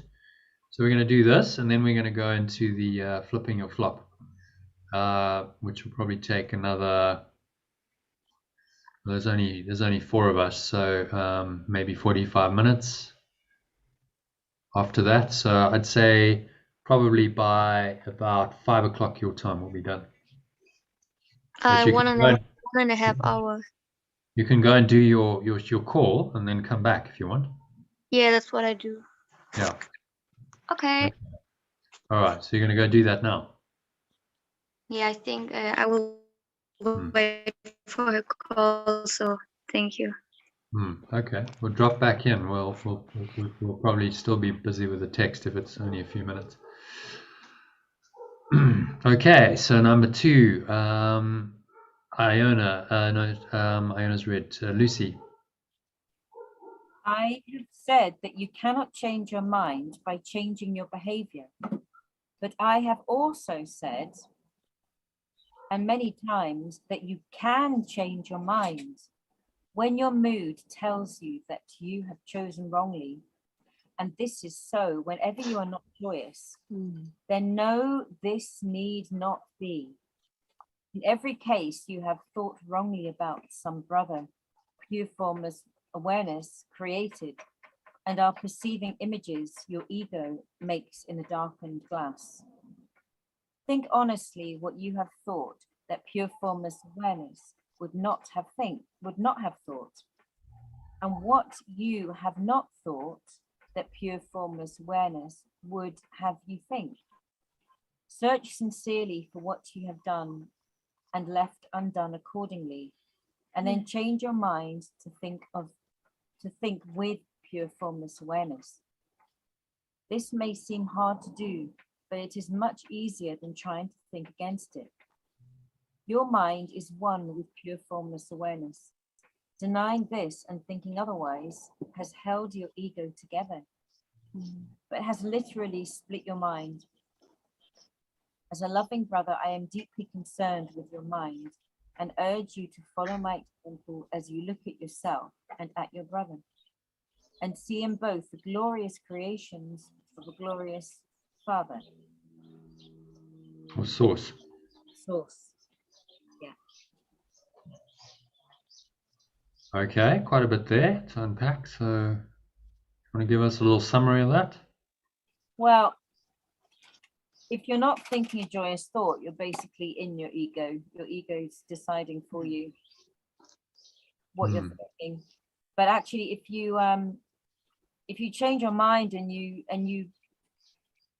kind of merge your mind with pure formless awareness mind, so you kind of move into that sphere of the at one-ment, then what holds your ego together is kind of on wobbly ground. It doesn't have any ground. So what he's saying is that your mind is literally split between the mind of pure formless awareness and the ego's mind. And I love this. As a loving brother, I am deeply concerned with your mind. I love this. And urge you to follow my example as you look at yourself and your brother. So as we look at our brother, so we want to blame them if we're in our ego. And so the opportunity then is to really just align with source and be glorious, like yeah, really rejoice in the amazing gloriousness that we are. Just, I mean, it is quite extraordinary if you really look at, just let's say, look at a person.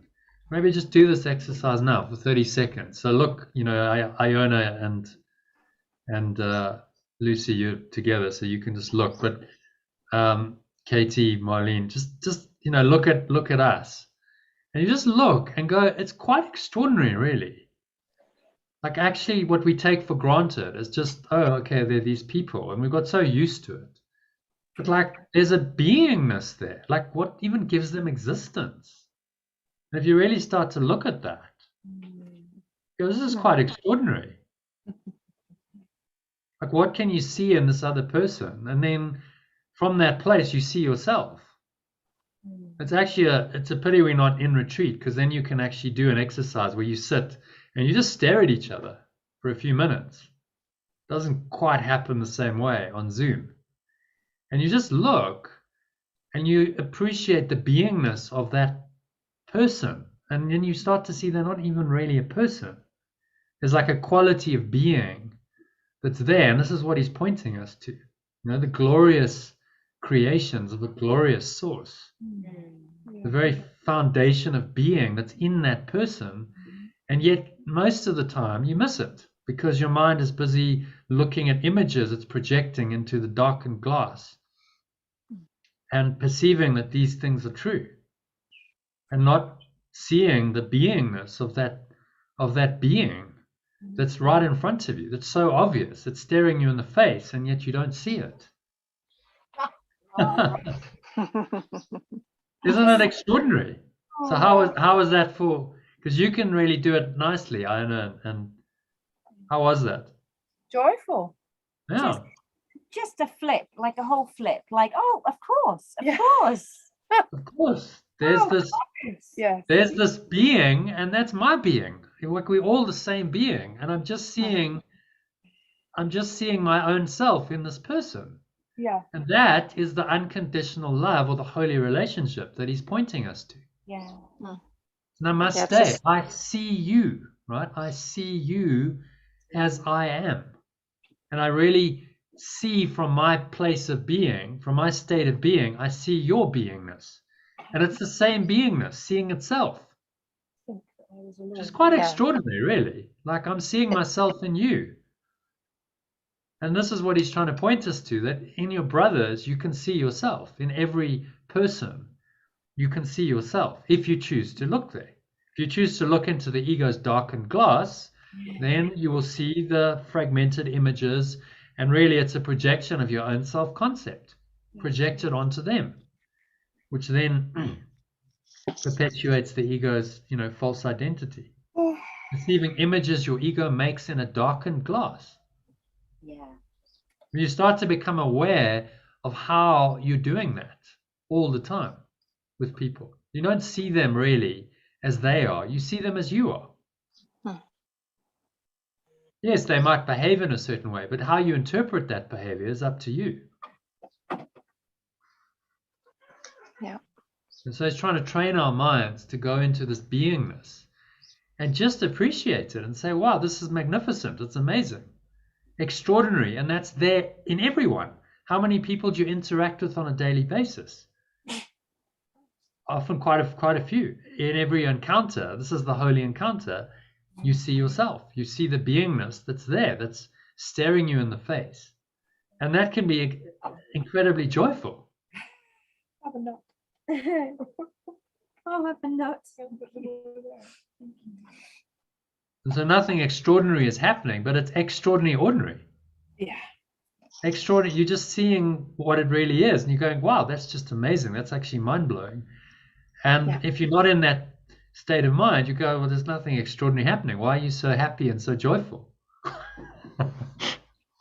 And this is the enlightened state he's pointing us to. It's like, wow, this is incredible. It's amazing what you can see just by looking at someone differently. God is in everything I see. This is lesson number 30 we're going to get to soon. God is in everything I see, or pure formless awareness is in everything I see, because God, or pure formless awareness, is in my mind. Yeah.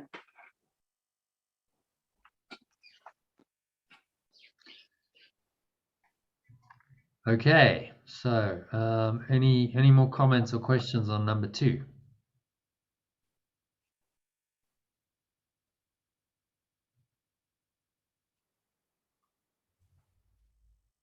No? All right, so let's move on to number 3. If you can read number 3, and it's a very short paragraph, so read number 3 and 4 for us, please, Marlene.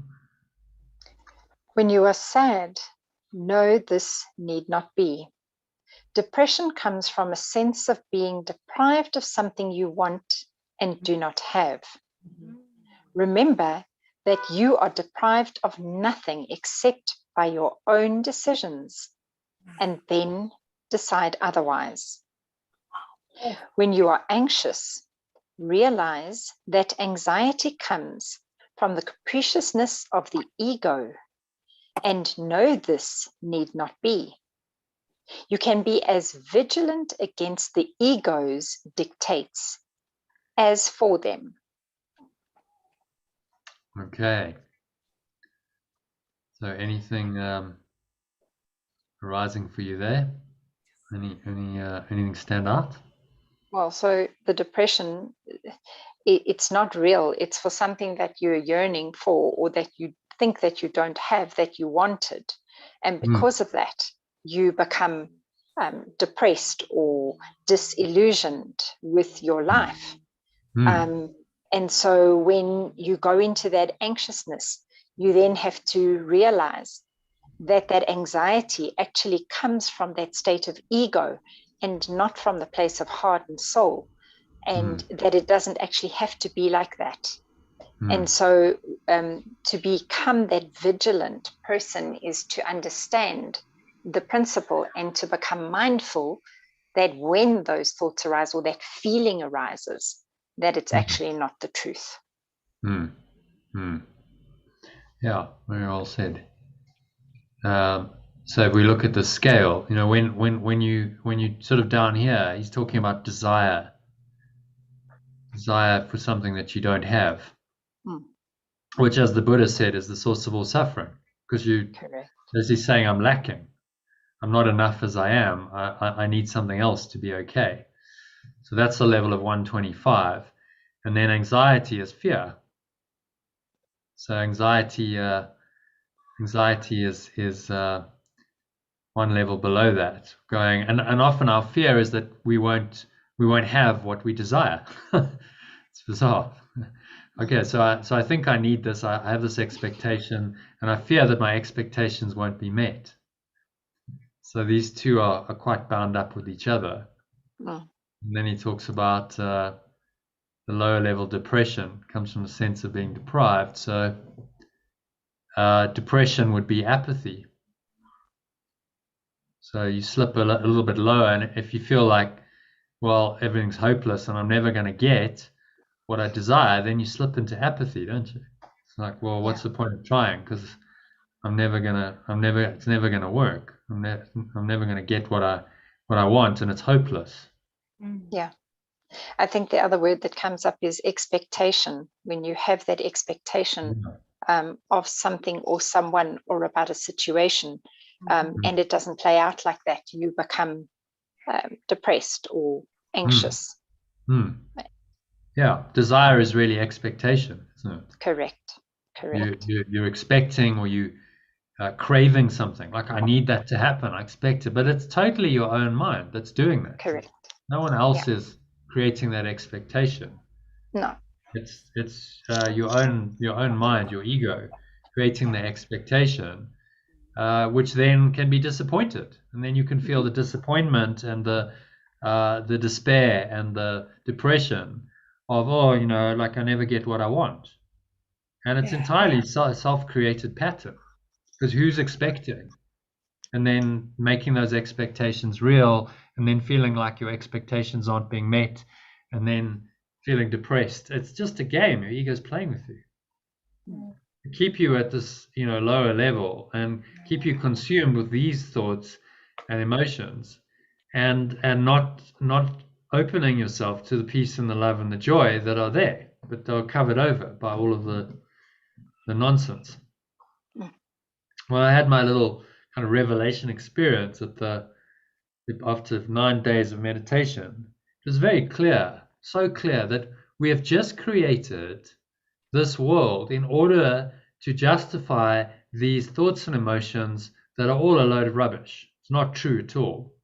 But we've created a world that seemingly justifies them, so that we can continue thinking them and feeling them and cover over the pure formless awareness that we really are. And that's the veil of illusion. That's the only purpose of it. And it was such a clear understanding of, oh, well, this is the purpose of the world. This is why we have an external world. Because we couldn't justify these thoughts and emotions without an external world, could we? Yeah. We have to have something that justifies it. If we were just mind, just pure mind, then how would you justify fear and desire and apathy and grief? And it's just be like, well, what do you? That's just mind. These are just clearly ideas in your mind. There's actually nothing really happening. But the illusion that something's happening is what justifies these thoughts in our mind, and that's how the ego sustains itself. The illusion that something's happening, yes. And that's the only purpose of the game of smoke and mirrors, which we call the world. It's to justify these egoic thoughts. And the ego's justification, that's the only purpose for it. So that you really are sad, or you really are depressed, or you really are anxious. And then you continue in that state, and your pure formless awareness is covered over. So now the purpose, reinterpreted from the Holy Spirit's perspective, becomes the undoing of all of this. So it's the undoing, going into this awareness of oneness and saying, all of this stuff has been invented by the ego, and none of it's true, none of it's helpful, but I can now reinterpret it, and I can reference always to God or love or oneness or pure formless awareness, just reinterpret all of this, and that becomes my purpose here, to reinterpret all of it from the perspective of oneness and let it all go. The reinterpretation simply says this isn't real, so let it go. It has no justification. You think it's real, but it's not really real, because the only thing that is behind it is a thought of separation, which is not true.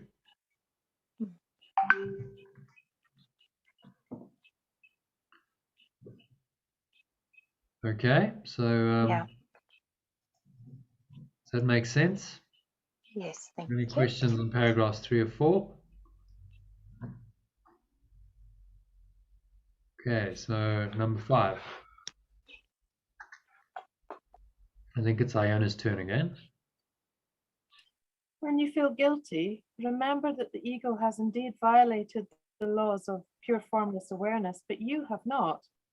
Leave the sins of the ego to me. That is what at-one-ment is for. But until you change your mind about those whom your ego has hurt, the at-one-ment cannot release you. When you feel guilty, your ego is in command, because only ego can experience guilt. This need not be. So,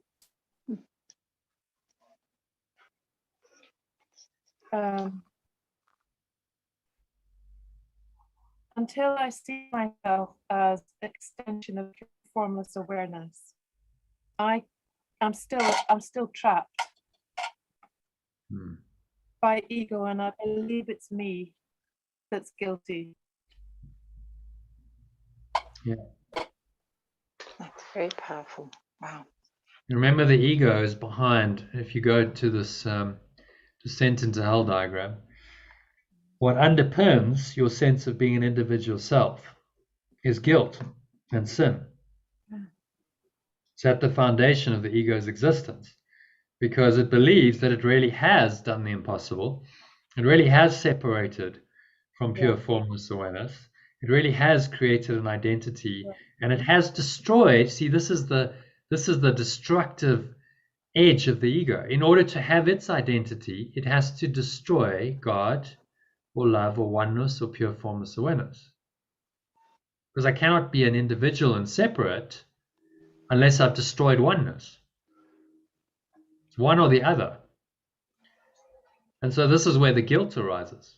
Because I think I've really done this terrible thing, awful, this horrible crime of destroying pure formless awareness. Everything that's beautiful and pure and holy, I've destroyed it.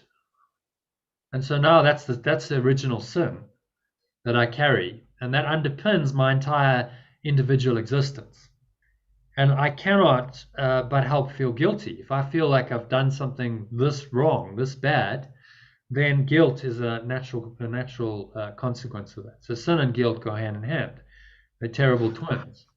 Because I think I've really pulled it off. I think I've really destroyed God or love or oneness or pure formless awareness. But that's a nonsensical argument. How can you have destroyed what's permanent and eternal? How can you have destroyed the very awareness that gives you any kind of existence? You could have no awareness. I couldn't be speaking now. You couldn't be thinking, even egoic thoughts, if you didn't have that awareness. So the idea that you've destroyed it is ridiculous. It's not at all logical, and yet the ego wants to believe this. I think this is the sentence that I want to keep first and foremost in mind when I can feel overwhelmed when my children come to me and say, "Oh, Mom, it's like this, it's all too much, it's all too heavy." And I can, where my children are concerned, it seems that my mind has made up a different rule for me, and I have to rescue, and I can't bear them to go off the call feeling anything less than wholly supported and positive. And then I can feel after that exhausted and depleted, and I guess, as the Course says, completely believing in my if I rely on myself, I have every reason to feel scared. So I guess the thing to do is to lean into the at-one-ment and speak from there, because that's where I know my truth is, and I can speak the truth to them. And the ego probably won't like that truth necessarily. No, I can feel my mind going completely blank when I'm faced with a child's unhappiness. It's like you don't want to see the truth, and then you get sucked back into the ego game.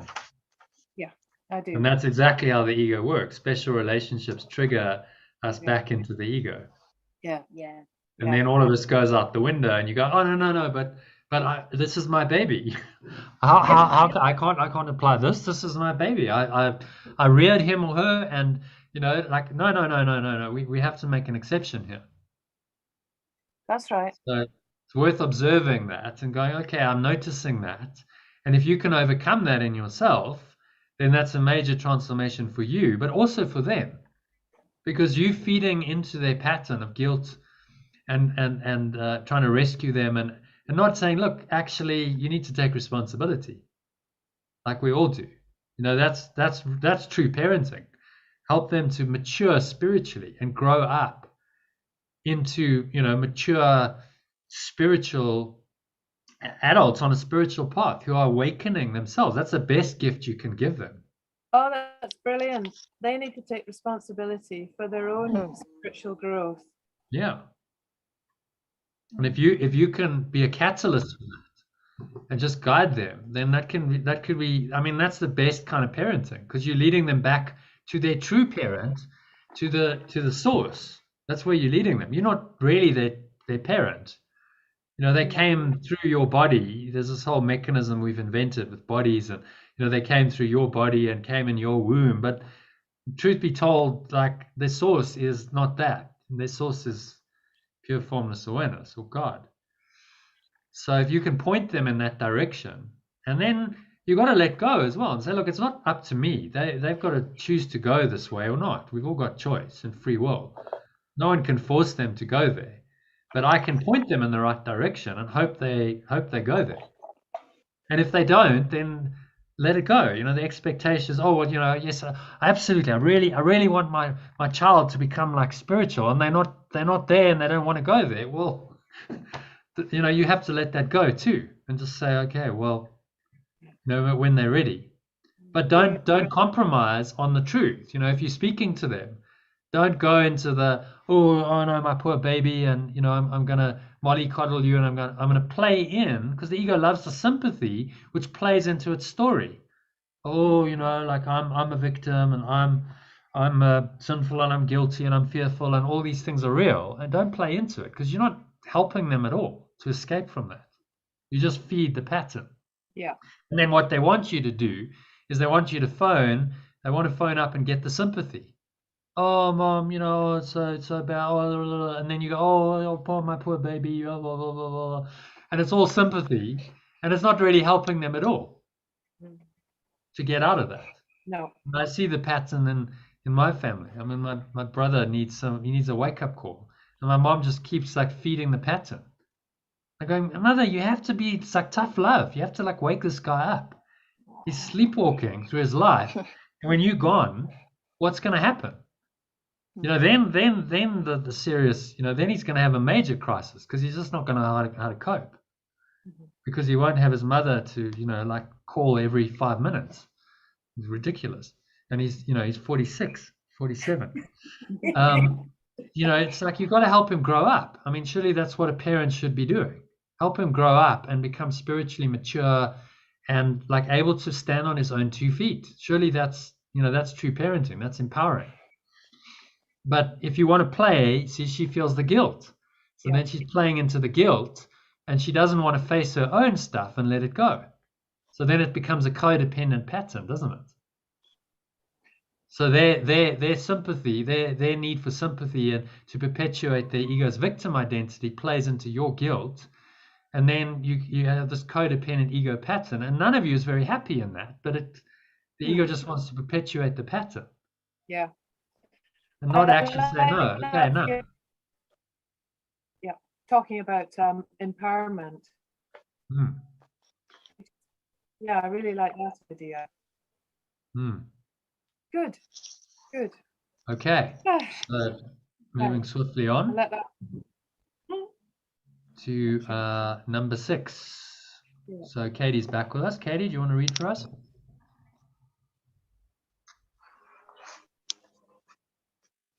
Yeah. Number 6, watch your mind. Watch your mind for the temptations of the ego, and do not be deceived by it. It offers you nothing. When you have given up, this voluntary dispiriting, you will see how your mind can focus and rise above fatigue and heal. Yet you are not sufficiently vigilant against the demands of the ego to disengage yourself. This need not be.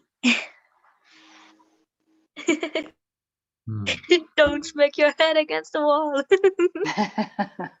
Yeah, we had that, Stop doing it, he's saying. Just when you feel the temptation to smash your head against the wall, stop. Don't do it. Just have some awareness and go, no, okay, I don't want to do that. That's going to hurt me. Let me not do this. Oh gosh. It offers you nothing, right? He's telling us straight, this offers you nothing. This thought of separation and the entire construct really offers you nothing. It's a game of smoke and mirrors and illusion, and really all it offers you in the end is death and despair. And you've got to see beyond the illusions. It'll offer you temporary quick fixes, the desires of the world. Oh, yes, you could have a special relationship. Oh, yes, you could have, whatever your addiction is. You could have food, you could have sex, you could have money, you could, whatever. But in the end, you're still playing this game. He's telling you, look, this doesn't offer you anything. It's based on a false self. There's sin and guilt that's entrenched into it. There's a lot of fear. There's a lot of attack, accusation, blame, attack. And this just keeps happening. And if you're honest about the world and your life, you see that this is the pattern. We're all playing this game. And actually, you want to be free of it. You're tired of it, if you're honest with yourself.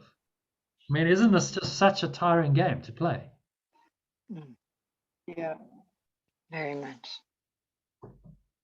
So he's saying, you need to be vigilant against these games because you don't need to do this. You don't need to play these games. You don't need to allow the ego to play you like a fiddle, because that's all it's trying to do. It's trying to get you to accept all of this and just run the program. You're just another slave in the matrix running the program. And it's got all these triggers for you. So a trigger for you, Iona, might be your kids. For someone else, it might be a special relationship with a partner. For someone else, it might be a substance.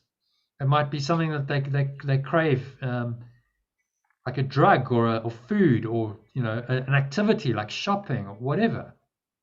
Whatever the thing is, just be vigilant against it. Because actually that is just when the ego says go and have that and then you'll feel better. It's a temptation to hit your head against a brick wall and hurt yourself. And you've got to just see that that's what it is. Okay.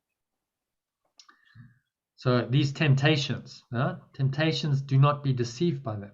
So it's going to offer you good things, seemingly good things within the illusion, but don't be deceived by it because it's still part of the same system.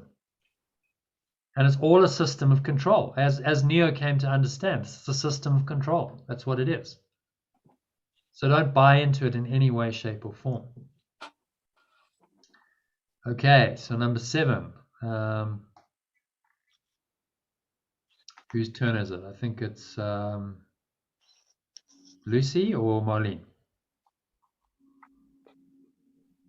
I'll read. Okay.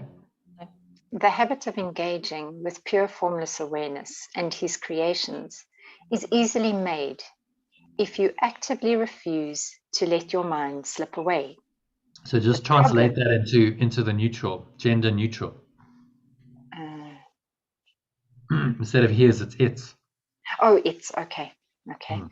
So read it again. The habit of engaging with pure formless awareness and its creations is easily made if you actively refuse to let your mind slip away. The problem is not one of concentration. It is the belief that no one, including yourself, is worth consistent effort. Side with me consistently against this deception, and do not permit this shabby belief to pull you back. The disheartened are useless to themselves and to me, but only the ego can be disheartened. Interesting. Some very interesting stuff there. So anything strike you there?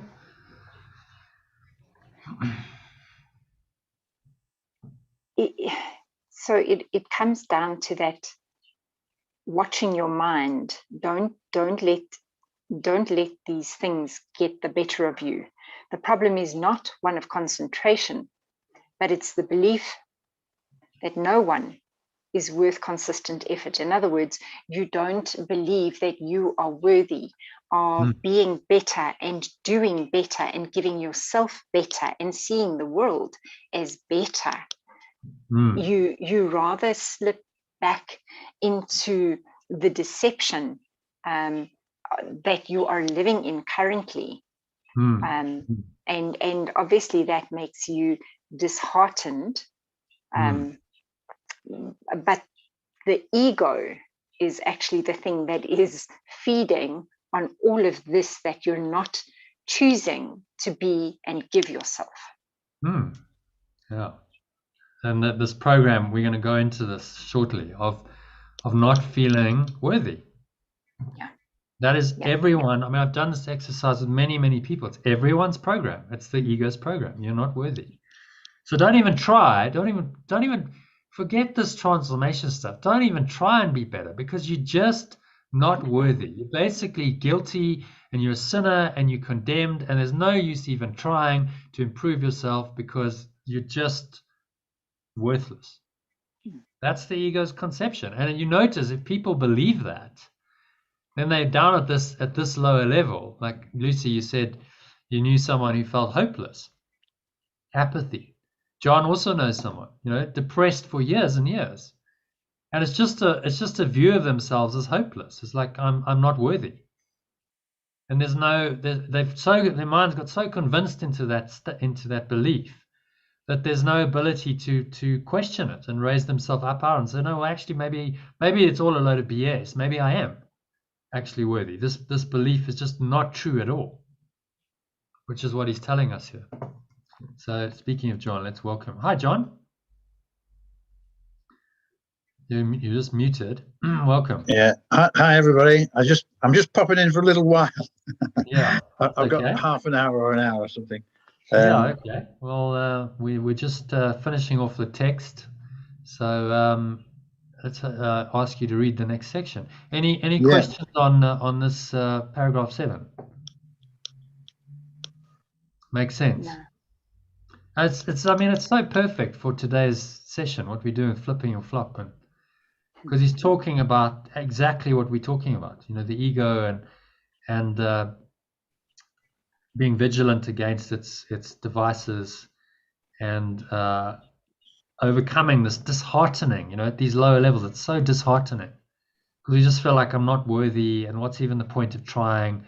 And if we keep believing those thoughts, we just get stuck at an apathetic level. And Iona, you said you know someone. John, you know someone. It's been there for years, just feeling worthless and unworthy. And it's like, what is the point of life? I mean, that's not life. That's like a living death. You're basically dead inside because you believe you don't even exist. You're believing in a false self. Okay, so number 8. John, will you read that for us? Yep. Have you really considered how many opportunities you have had to gladden yourself, and how many of them you have refused? There is no limit to the power of a Son of God, the extension of pure formless awareness, but he can limit the expression of his power as much as he chooses. Your mind and mine can unite in shining your ego away, releasing the strength of God, pure formless awareness, into everything you think and do. Do not settle for anything less than this, and refuse to accept anything but this as your goal. Watch your mind carefully for any beliefs that hinder its accomplishment, and step away from them. Judge how well you have done this by your own feelings. This is the one right use of judgment. Judgment, like any other defense, can be used to attack or protect, to hurt or to heal. The ego should be brought to judgment and found wanting there. Without your own allegiance, protection, and love, the ego cannot exist. Let it be judged truly, and you must withdraw allegiance, protection, and love from it. So I think, especially statement number 2 is very much in line with what you were just saying. There's no limit to the power of the Son of God, but he can limit the expression of his power as much as he chooses. I mean, what surprises me personally is that I do know that person that you mentioned, John, and he has been depressed for a couple of decades, and I know other people that have taken their lives, and they have been spiritual people, spiritual in the sense of interested in spiritual understanding, but have been overwhelmed and very curiously taken their own lives. I think the danger of being so-called spiritual is you can be quite sensitive, and it can be the world can get overwhelming, and it's like unless you go into the core of this. So I was saying earlier, true spiritual, being truly spiritual means you're going into the core of your ego and being willing to see that and undo it and know who you truly are. That's what this is all about. And too often people skirt around the issue, and they might be, yes, I'll be doing practices and various modalities, and I'm interested, but I'm not really going to go to the core of who I think I am and undo it, because that's what needs to happen. Otherwise, it's not really spiritual. In fact, it's not doing anything. And so then they just get stuck in a kind of a blind alley, and they're not able to really look at that self. Okay, so what is the self? Who is it that feels apathetic and despair and grief? Who is it that feels that? If you're really willing to ask the question, you can come to enlightenment just with that question. So Ramana Maharshi, maybe you watched that video about that movie about him that I sent you last year, John. Yeah, it was good. Yeah. And so he at 16, he's busy doing his homework, and he suddenly has this. His father had passed away a couple of years before. He suddenly has this intense fear of death. And he's able to just do the inquiry and go, well, who fears? Who actually fears? Who's fearing here? And that line of inquiry, of questioning who's actually fearing, led him to his enlightenment in a few minutes. He just got it. It's like, actually, there's no one really fearing here. As you said, Lucy, like, who's drawing here? Who's actually fearing? Who's drawing? Who's doing all of this? And he questioned it and came and saw very clearly that self was an illusion. It didn't exist. And then the fear dropped away permanently, and he was enlightened. Would it be so easy for all of us? It's like, okay. Well, it was probably he'd probably done it in a previous life. It was probably some guru or something in a previous life, and it was like he came back and he needed that one experience of facing death. His father died, and then just to inquire, just saying, who is it that fears? He got to enlightenment. He got to the self that is pure and formless and just aware of itself. And he remained rooted in that self for the rest of his life. He never went back into the ego's shenanigans. But like Eckhart Tolle, like, I can't live with myself, he said. Okay, well, who is it that can't live with yourself? This question can lead you straight into the self, to the one self that's beyond the ego.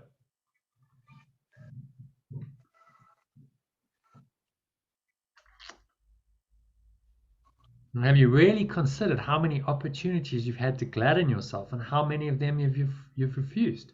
So we just did an exercise, John, where we gazed at each other. It's difficult to do on Zoom, but Lucy and Iona did it.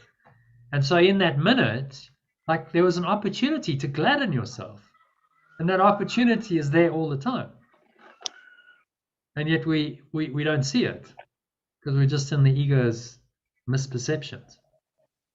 Jana, when I have the experience of really trying to speak with somebody from my highest self. Mm. And that happens very often.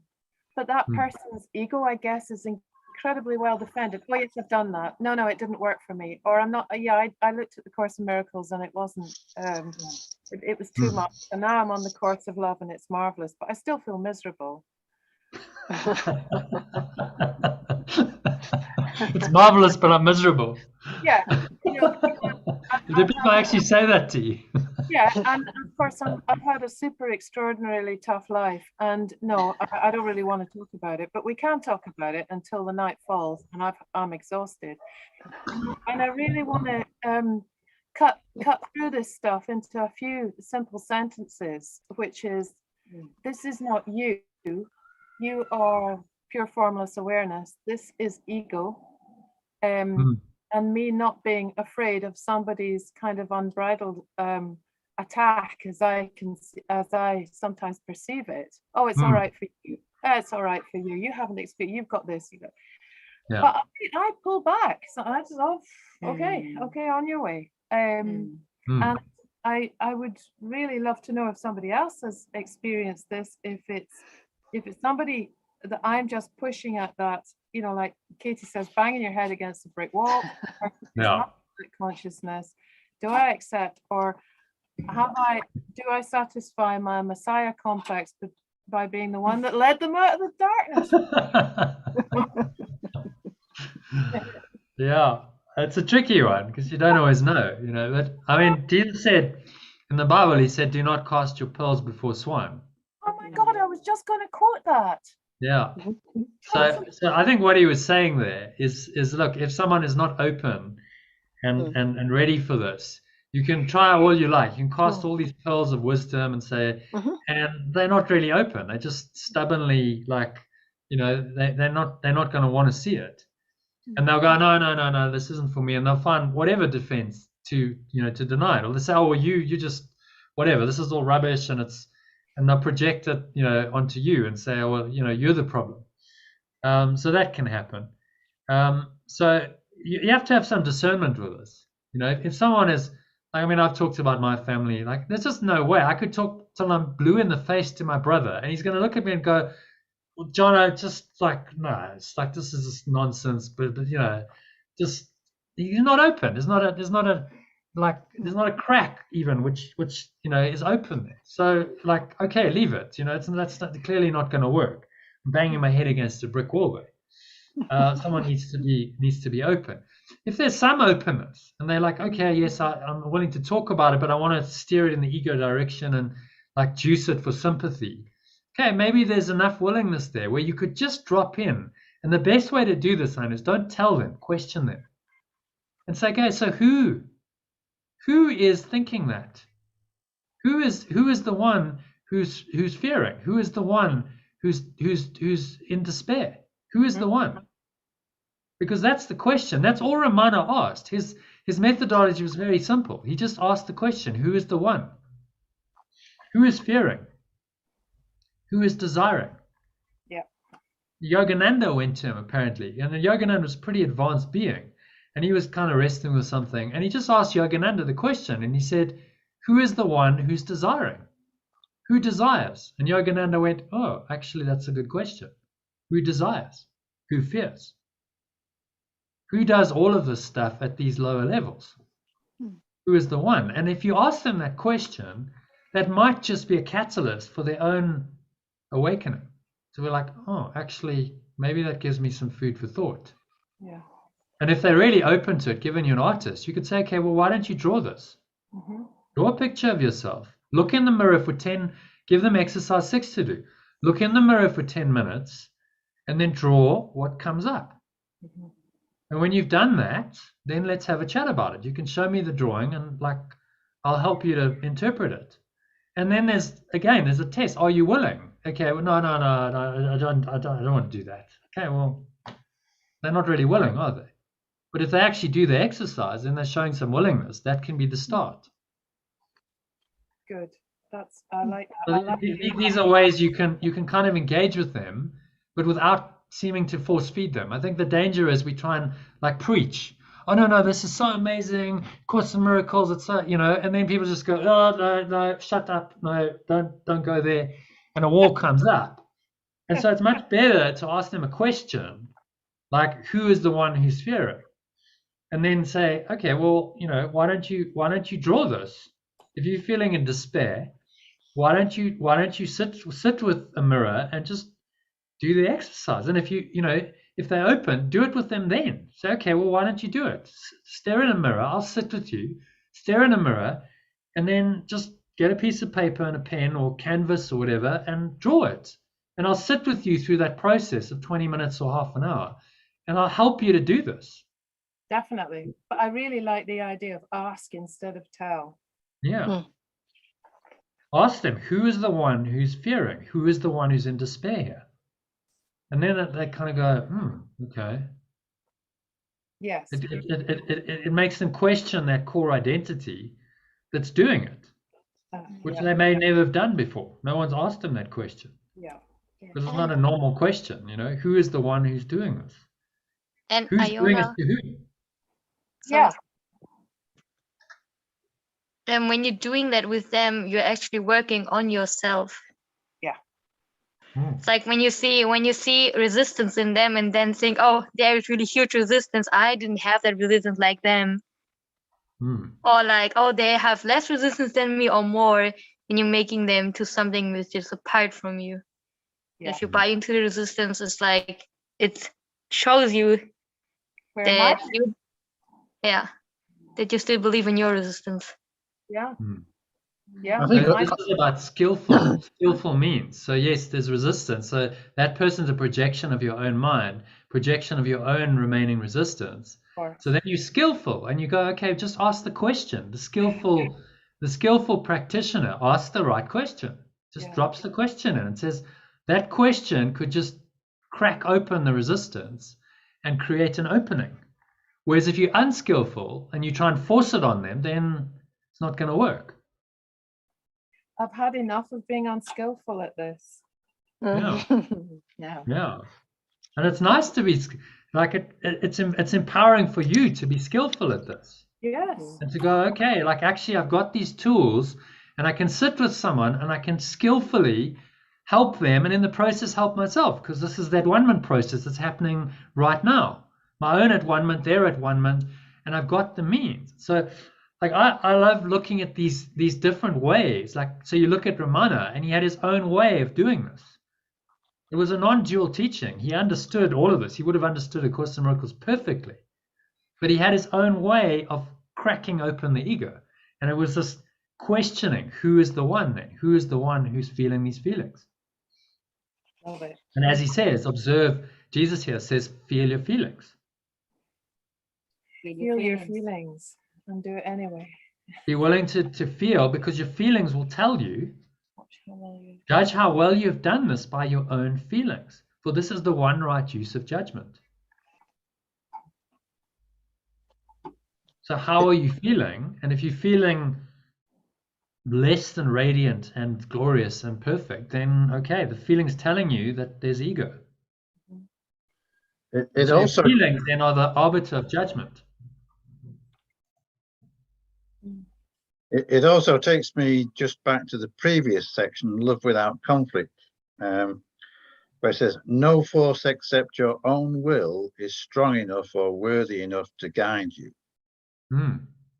And I know with people that I've tried to, well, that friend of mine who has been depressed a long time, he won't listen to me. And it's until his own will is aligned that he will go forward. Yeah, perhaps just read that paragraph first, John. I'll just put it up on the screen. Yeah. I think it's a interesting one. No force except your own will is strong enough or worthy enough to guide you. In this you are as free as God and must remain so forever. Just do the translation as you go. Yeah. No force except your own will is strong enough or worthy enough to guide you. In this you are as free as God, pure formless awareness, and must remain so forever. Let us ask the Father, the source, in my name, the source in my name, to keep you mindful of his love for you and yours for him. Translate that.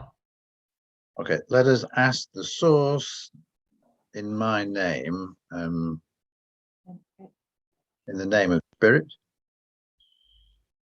Well, he's actually referring to him in the name of my name, but he's not actually referring to Jesus. He's referring to the one self, because he is the symbol of the one self, the Christ. So let's ask the source in the name of the one self to keep you mindful of its love for you and yours for it. And yes. And we talked about gender earlier. You missed that, but part of the collapsing of this gender stereo, the gender duality, is just collapse it in God. God is not male or female. It's an it rather than a his or a her. Because even if you go, oh well, some more feminist type women start going, oh well, God is her now, and that's not true either.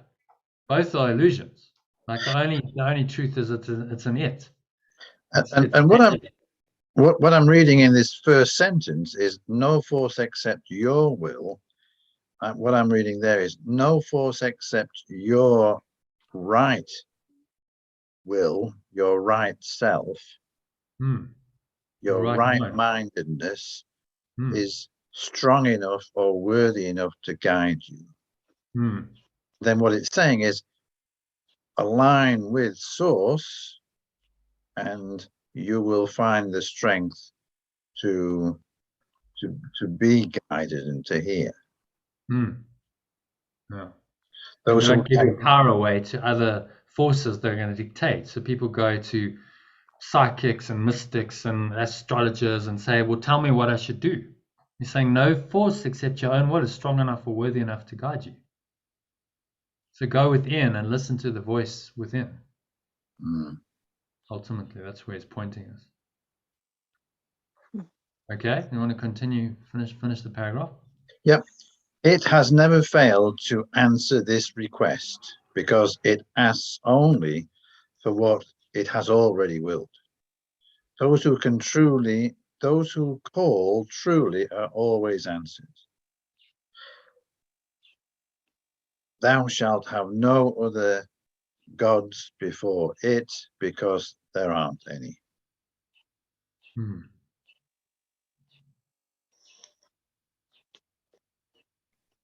Okay, makes sense. Yeah, I think what it's stressing is this: until you get to that moment of real willingness to do something, until that person really connects with that willingness, then change is not going to happen. And that applies within ourselves. When we have resistance, until we get to that bit of willingness that is going to change, we're going to be stuck. When the pain is enough, really, this is how it works. When the pain is enough and it's too much, and it's no longer a sort of comfortable comfort zone. It's very uncomfortable. And that's usually when people are willing to go there. As he says, tolerance for pain can be high, but it's not unlimited. So at some point, everyone does get to a point where it's like, okay, enough. I can't do this anymore. So I'm either going to off myself, commit suicide, which is what, as you said, some people do, or I must change. I must change my mind, which is, of course, the right way. Killing yourself isn't going to work because you haven't really changed anything. You've just avoided choosing. So you've got to get to that place of the dark night of the soul. Yeah. The hero's journey. Look at the hero's journey. This is an archetype based on Joseph Campbell studying every major culture, religion, and he came up with this archetype saying, look, this is how it goes. Everyone goes through this. Going through this journey, getting to the abyss, he called it. Death. There's a death of the old self. And it's not a nice place to be. If ever you've done this, I've been there. Oh my goodness, that's not a nice place to be. It's very hard. I mean, you do feel like your world's deconstructing. You feel like there's a a death, you feel despair, you feel like really it's not a nice place to be.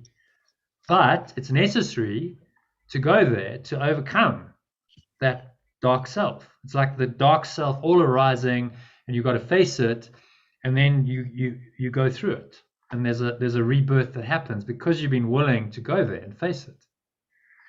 And that's really what this process that I'm taking you through is. It's taking you through the dark night of the soul, where you've got to face the ego and then be reborn into a new self. And that's exactly what we're doing here.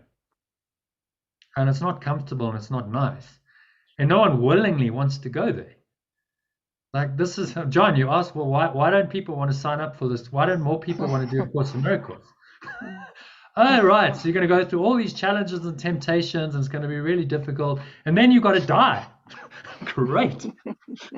What, you mean my self's got to die? Yes, but you'll be reborn. And the self that's got to die goes, oh, I don't want to die. Although I'm miserable, like I'd rather maintain the self and keep some kind of existence than dying. That's just drastic and radical. Because it is quite, for the ego, this is, extremely radical. It's like, no, I just want a better version of me. I want a better version of the ego. And so like, give me the things that I want, and then I'll be happy. And so there's a lot of spiritual paths and personal growth path. That's what they're trying to do. Make a better false self. Or we'll just, we'll give you some of the stuff that you think you need, and you're going to be happier in the world. And they're not saying, no, actually that whole ego's got to die. And then only then will you be reborn into the spirit. So that's why, not many people sign up for it, because it's not an easy path. Join this course, you're going to die. Oh, fantastic. I think I'll sign up for that right away then. I don't quite frame it like that in my masterclass, but it's like your ego's got to die. Sorry, there's no other way. I can't help you unless you're willing to undo the ego completely. Okay, so where are we? Number 9, I think.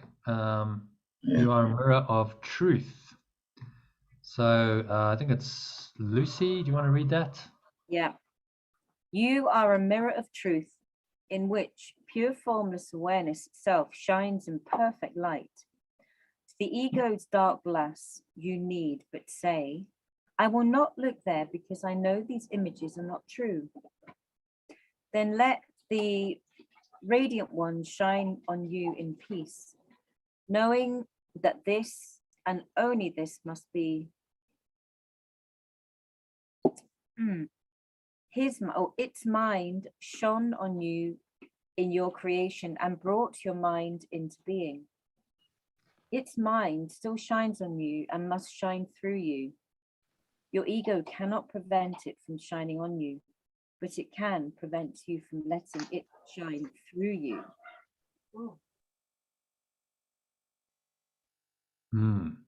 Interesting. Letting it shine through you. Yeah.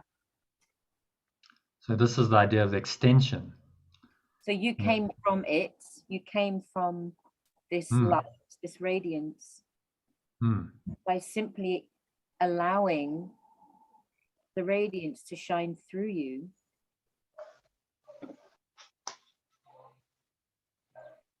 Yeah. You're making a choice. You're making the choice. So as you allow it to shine through you, you confirm in your mind that this must be you. How can it shine through you if it's not you, if it's not your source? It must be shining from the source through you. And so this is why we find our purpose. In exercise 9, we're going to go into higher purpose, because as you let it shine through you, you confirm in your mind that this is you, that this is your source. And if you still have doubts, those doubts can be overcome by letting it shine through you. So as you express it and you extend it and it shines through you, you start to believe, well, yes, this is true. There is no other source. I don't have another source. This is me. This mind is my mind. This is the merging of the Son with the Father, the extension with its source. That's the mystical merging, the union of the Father and the Son. This is what he's pointing us to. I had a kind of a mini mental crisis the other day when I was struggling with this word extension. Okay. And this at-one-ment, and the journey of going back to your formless awareness. Yeah. And we had that hour where yes. Where you were like, but I'm just not getting it. Yeah. And then the next day I read, actually I'm just flipping back one section. I read, you too have a kingdom that your spirit created. It has not ceased to create because of the ego's illusions. Your creations are no more fatherless than you are. Your ego and your spirit will never be co-creators, but your spirit and your creator will always be. So, okay. Which section is this? Oh, that's that's Love Without Conflict, section 3. Also, okay. So Yeah, let's have a look. it's the first paragraph. Okay. Yeah. So there we go. Your it's number 7. You too have a kingdom that your spirit created. It has not ceased to create because of the ego's illusion. So I'm thinking then, well, I'm back to the same thing. You know, if we go take the descent into hell and then we come back, then as extensions of God, we are creating, it says here, you know, and you too have a kingdom that your spirit created. So my mind was just going back and back to this idea of when we get back to pure formless and awareness, we have extended to it. It therefore has been changed. It has been enhanced. But therefore, for that to happen, we must actually be separate. Isn't it interesting how the ego is trying to create separation in oneness? Yeah. So that caused me confusion, and mentally I'm confused then. But then I suddenly got it. It's this idea of mirror, and we are mirrors of God. So for me, the word mirror is much more meaningful than extension, because a mirror, which is transformative, you know, a mirror reflects light and can be transformative and healing and heating and everything else, but it doesn't change anything. No, so, the source is actually what's being reflected, isn't it? Yeah. So to see us as reflectors of God suddenly connects for me.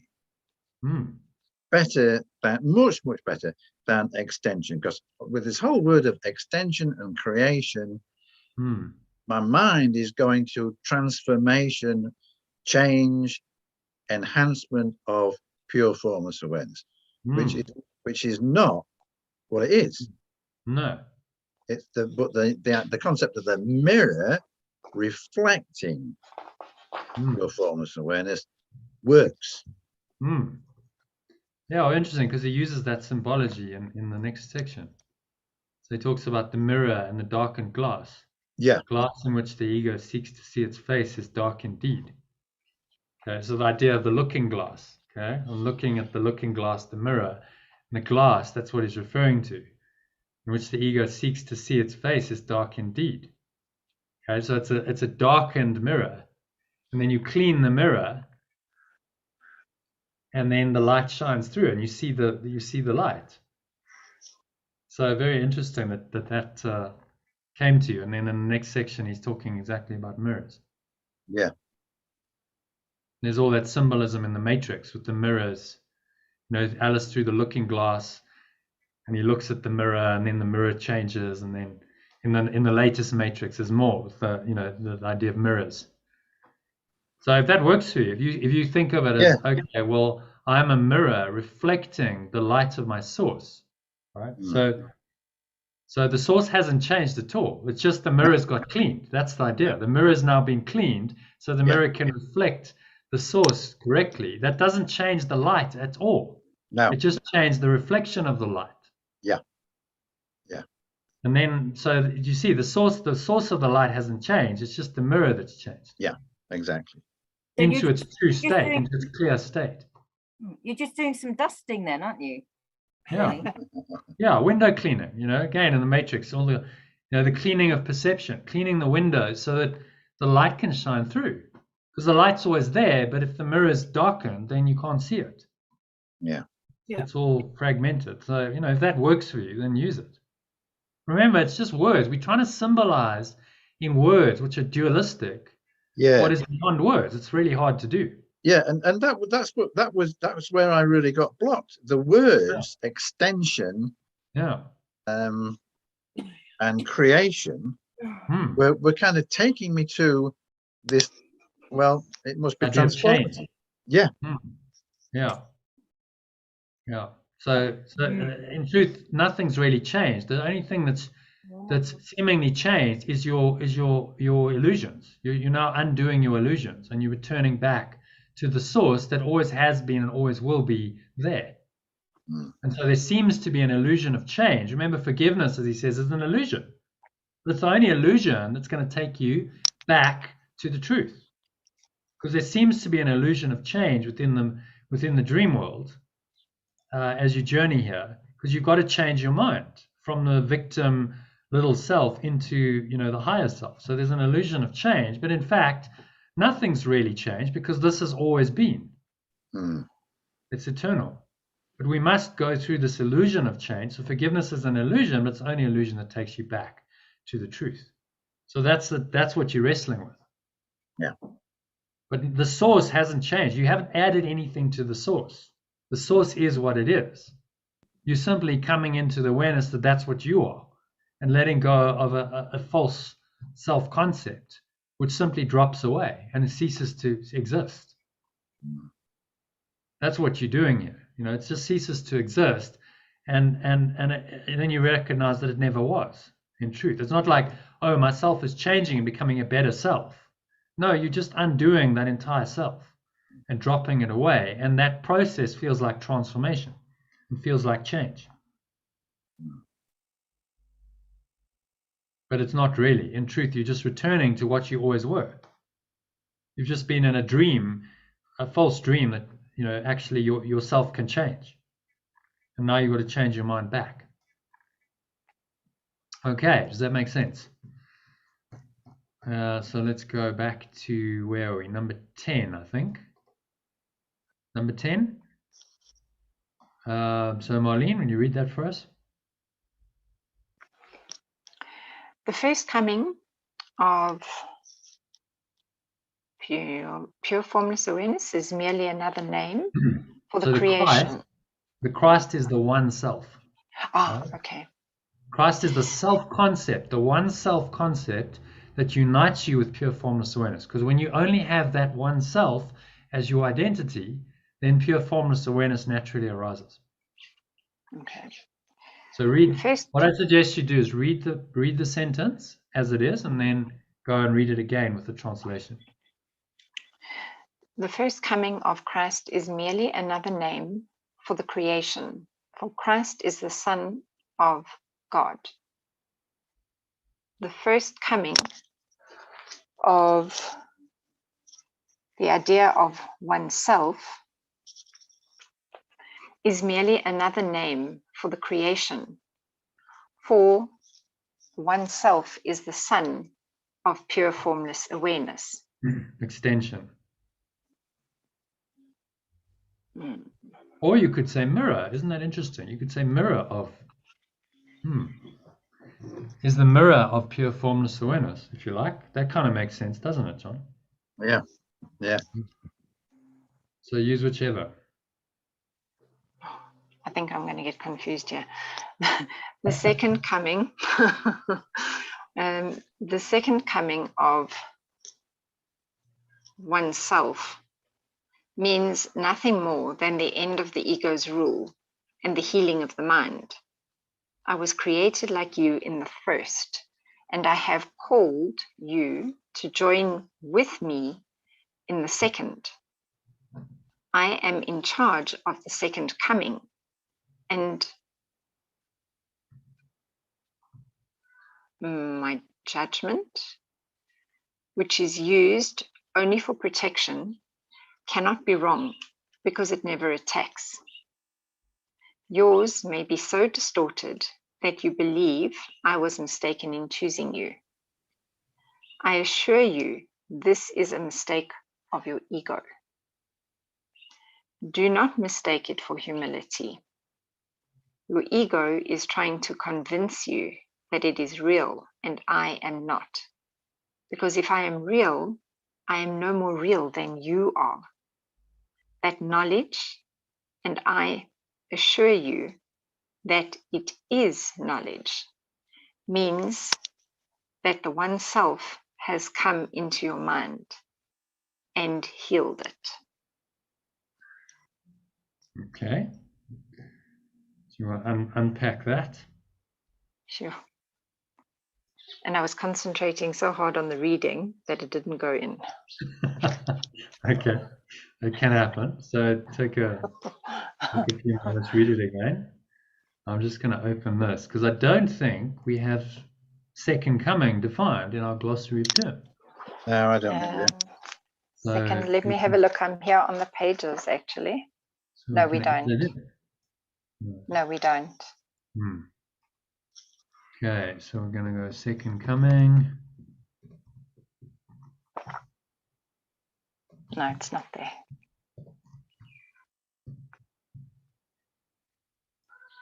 The second coming of Christ.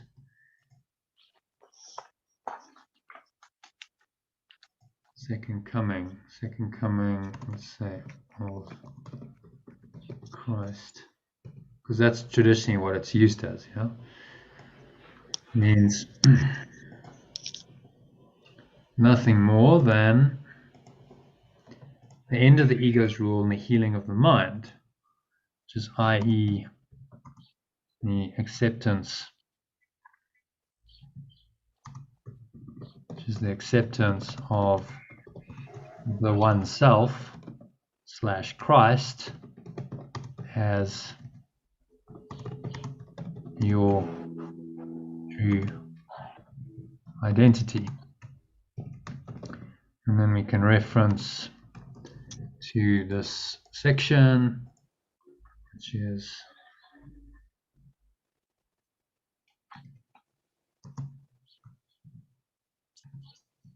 okay, so there we go.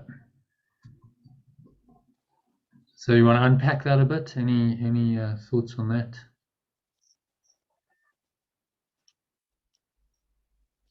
Any questions? You're not sure about anything? Well, I'm having to reread it all. I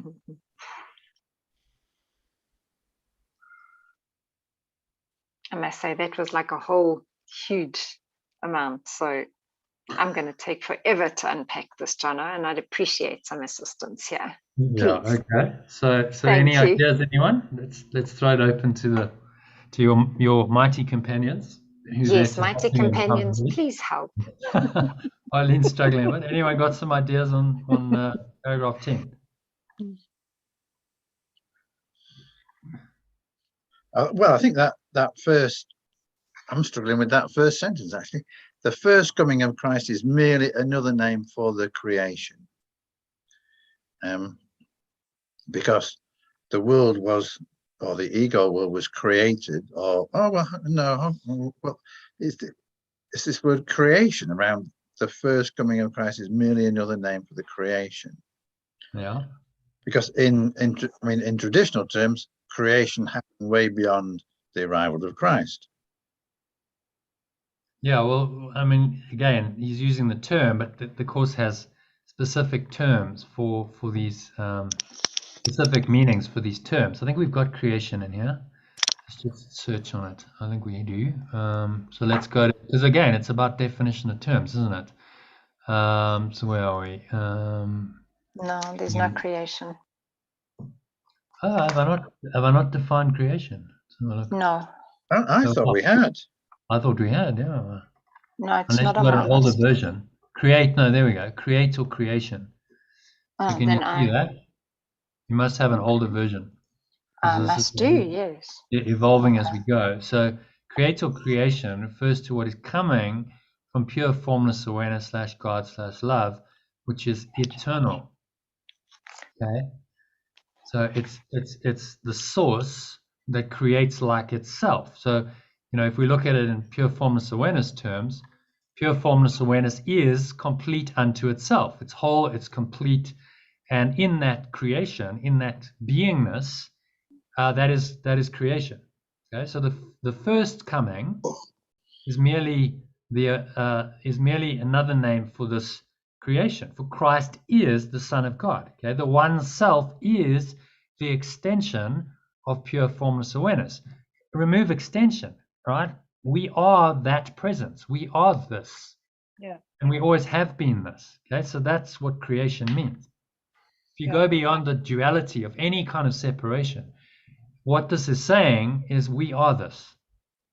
Right? This is our truth, and we have been this forever, for all eternity. We are that. Yeah. Which we are. I am that I am. First name of God in the Bible. I am that I am. Right? What's that saying. You simply are that. So in language terms, he's saying, well, this is the first coming. Right? We are that. We were created as that, as pure formless awareness, and that's all we are. Right? Then this ridiculous idea of separation seems to happen. We go down the ladder into this belief that we somehow are individual and separate and living in this hellish world. And now the second coming is merely the reawakening of the knowledge that that's what we are. And we still are that. Despite all of the illusions that we've spun, we still are that. That's what he's referring to as the second coming.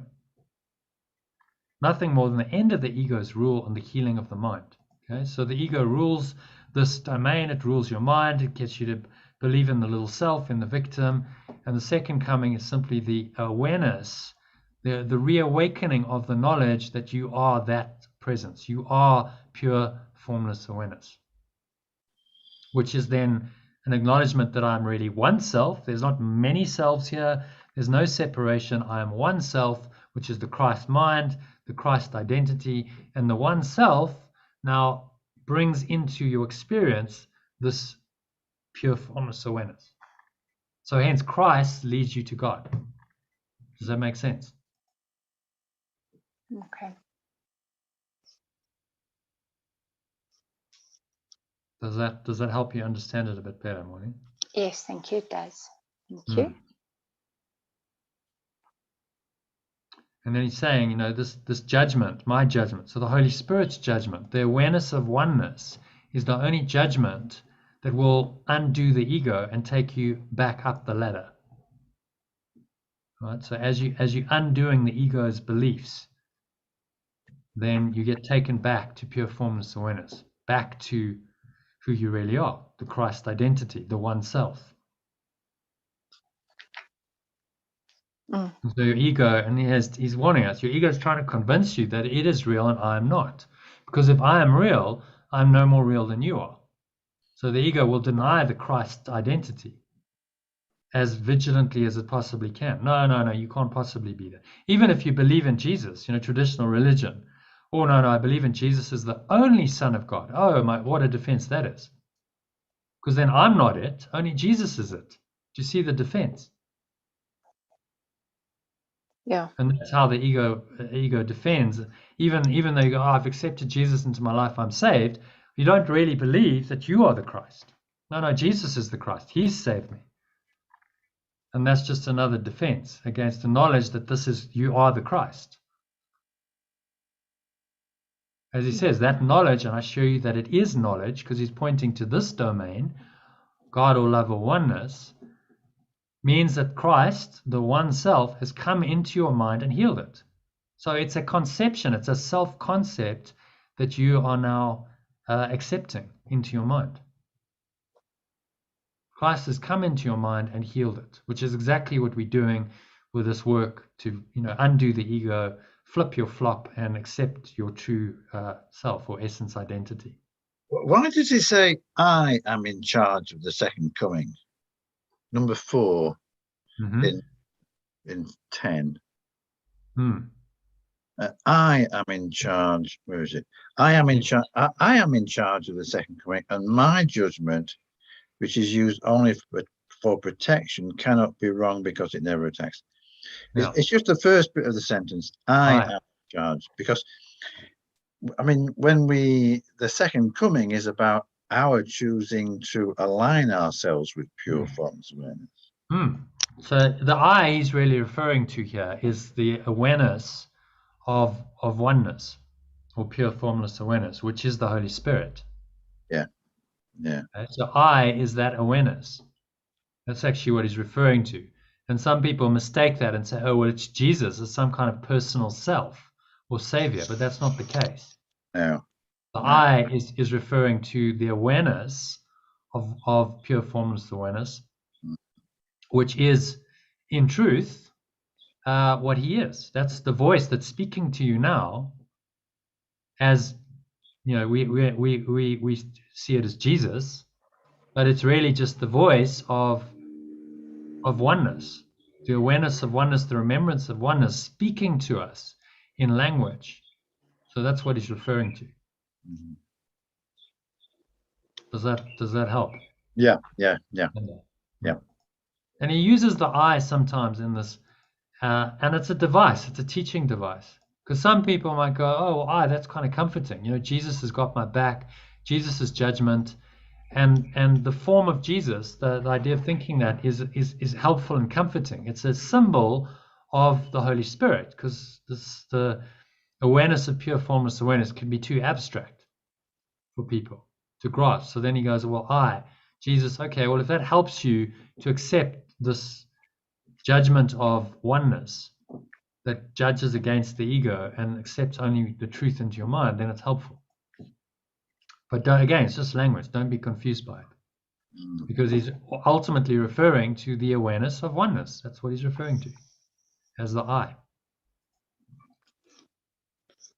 Okay, and so moving swiftly on. Any questions on number 10? Can we move on? Yes. To number 11. So I think it might be Katie's turn. Katie, do you want to read number 11 for us?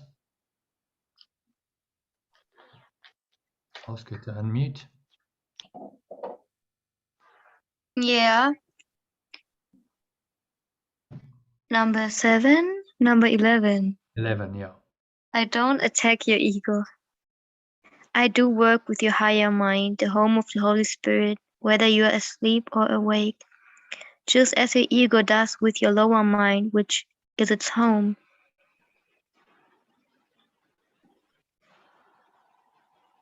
I am your vigilance in this because you are too confused to recognize your own hope. I am not mistaken. Your mind will elect to join with mine, and together we are invisible. You and your brother will yet come together in my name, and your sanity will be restored. I raise the dead by knowing that life is an eternal attribute of everything that the living God created. Why do you believe it is harder for me to inspire the dispirited or to stabilize the unstable? I don't believe that there is any order of difficulty in miracles. You do. I've called and you will answer. I understand that miracles are natural because they are expressions of love. My calling you is as natural as your answer and as inevitable.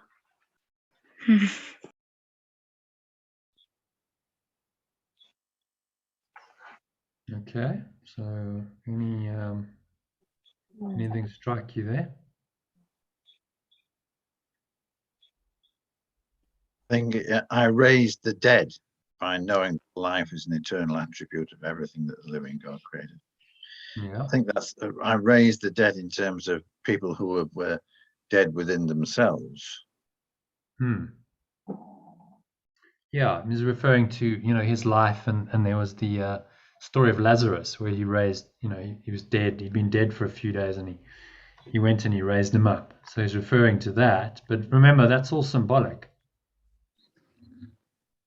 You're raising the dead. You're raising those who are dead within, spiritually dead, because they've disconnected themselves from the source of life by knowing that life is an eternal attribute of everything, that the living God or living oneness, living pure formless awareness created. So I had a question from my son actually the other day. He said, so did Jesus actually walk on water? Did that really happen?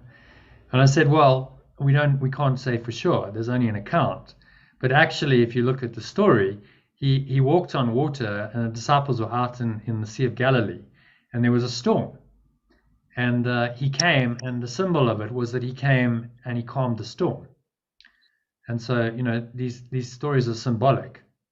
So, whether it happened in the actual, it doesn't actually matter. It's a symbol of this inner awakening. And that's, I think you're correct in interpreting it that way. I raised the dead. And maybe he refers to both. There's two levels of interpreting that. Raising the dead, as in, yes, the story of the Bible and Lazarus raised up, and he was dead, and then his body came back to life. But actually, spiritually, he raised the dead, because that's the true resurrection of the mind. Okay. So, anything else strike you there?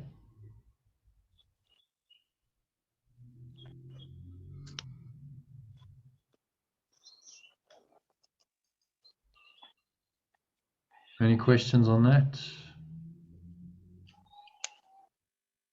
It's very encouraging, I think. He's just giving us a pep talk. Yeah. He's saying you can do this. I am not mistaken, right? So there's a reason why you're here today. There's a reason why the course has come into your life. There's a reason why you are listening to these words right now. Your mind will elect to join with mine, and together we are invincible. So when you join with him, you go into pure formless awareness, into this invincible. This is an invincible, invulnerable state, because nothing that the ego thinks or does or says means anything in this. This is the unshakability, the invincibility of the spirit. I think number eight is interesting. Why do you believe it is harder for me to inspire the dispirited or to stabilize the unstable? Why do you believe it is harder for me? I mean, yeah. So again, he's referring to the me, but that's really referring to the Holy Spirit, or the awareness of oneness. Why do you believe that it's harder for the awareness of oneness? Translate that. Read it again. Translate it. Yeah. Why do you believe it is harder for the awareness of oneness to inspire the dispirited or to stabilize the unstable? I mean, I actually don't believe that. So why do you believe it for me? I don't understand why he's saying why is he making this assumption that we think it's harder for him to inspire the dispirited? Because there's an ego resistance that doesn't want to believe there's no order of difficulty in miracles. That wants to see no, this is not possible. Oh, right. Okay. Why do you believe it's harder for me to inspire the dispirited? Okay. I can raise the dead, right? So I raised the dead. Okay, so that's like kind of the ultimate. So why then do you believe that it's harder for me? It's harder than raising the dead for me to inspire the dispirited, which stabilize the unstable. Yeah. I'm saying I don't believe there's an order. Like if I can raise the dead, I can inspire the dispirited, I can stabilize the unstable. There's no order of difficulty in miracles. And we believe there's order of difficulty in miracles because it's a defense against the truth that actually there is no order of difficulty in miracles. And actually this awareness of oneness, the Holy Spirit, can do anything. It can undo the entire dream. There's nothing it cannot do. It can free us completely. Yeah. And so as we start waking up to this awareness of the invulnerable power of this, then all of the ego just starts being undone. I've called and you will answer. I understand that miracles are natural because they're expressions of love. So the miracles just happen all the time as you're undoing this ego picture, because you're just reinterpreting all the time, restoring your mind to oneness, and then some pretty miraculous things like raising the dead, walking on water, and so on can show up in the dream, because this awareness of oneness does not believe in the laws of time and space that seem to govern the ego's world. And then he's saying, look, this is inevitable. My calling you is as natural as your answer and as inevitable. Okay. So the spirit, the awareness of oneness, this is your source, will call you through time and space. It will call you through every lifetime, through every dark place you've been in. It keeps calling. And the only choice that you seem to have is when you'll listen. The call will continue throughout time until you listen. So as he says in the beginning, you can't establish the curriculum, it's a required curriculum, but you can choose when you want to take the curriculum, when you want to listen. And this is all a natural process. This calling, this hero's journey, the call to adventure and the awakening, it's all a natural process. It's what you're meant to do here. Yeah. Katie, question? Not question. Some minutes ago, I saw actually there's this ego. Katie, we can't hear you properly. That was too bright. Can you hear me now better? A little bit, yeah. Just start again. Is it okay? Yeah, I asked myself. So I saw in my mind the temptation to do, and I asked myself, what if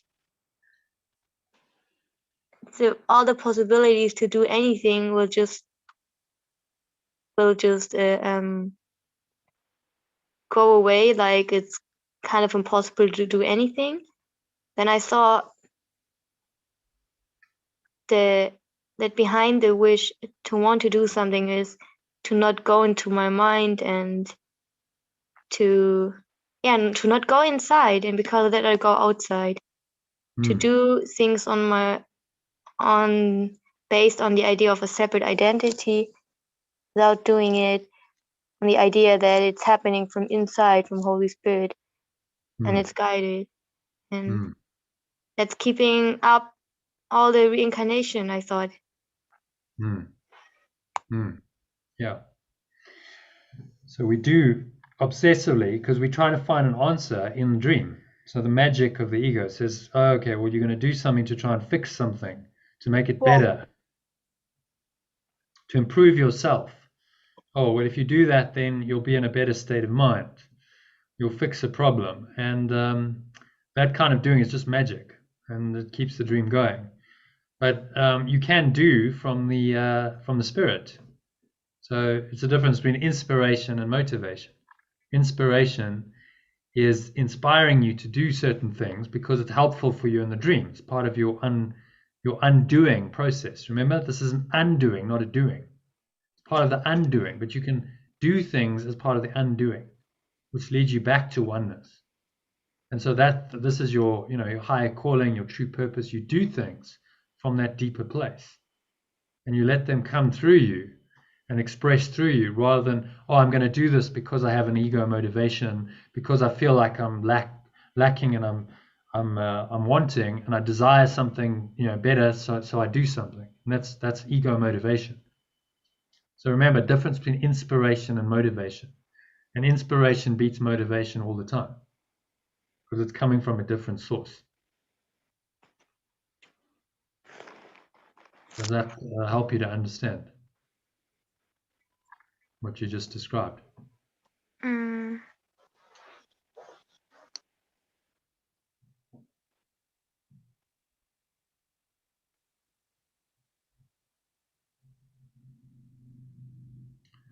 Okay.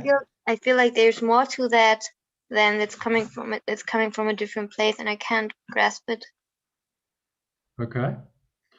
Well, as we go, we're gonna look at exercise 9, which is about higher purpose and doing. So you might find that you revisit it then, and it'll come. Some clarity will come, and clarity will probably come in this next exercise we're going to do as well. Okay. So that kind of, any questions on this section? Any further comments? Can anyone give us like the key takeaway?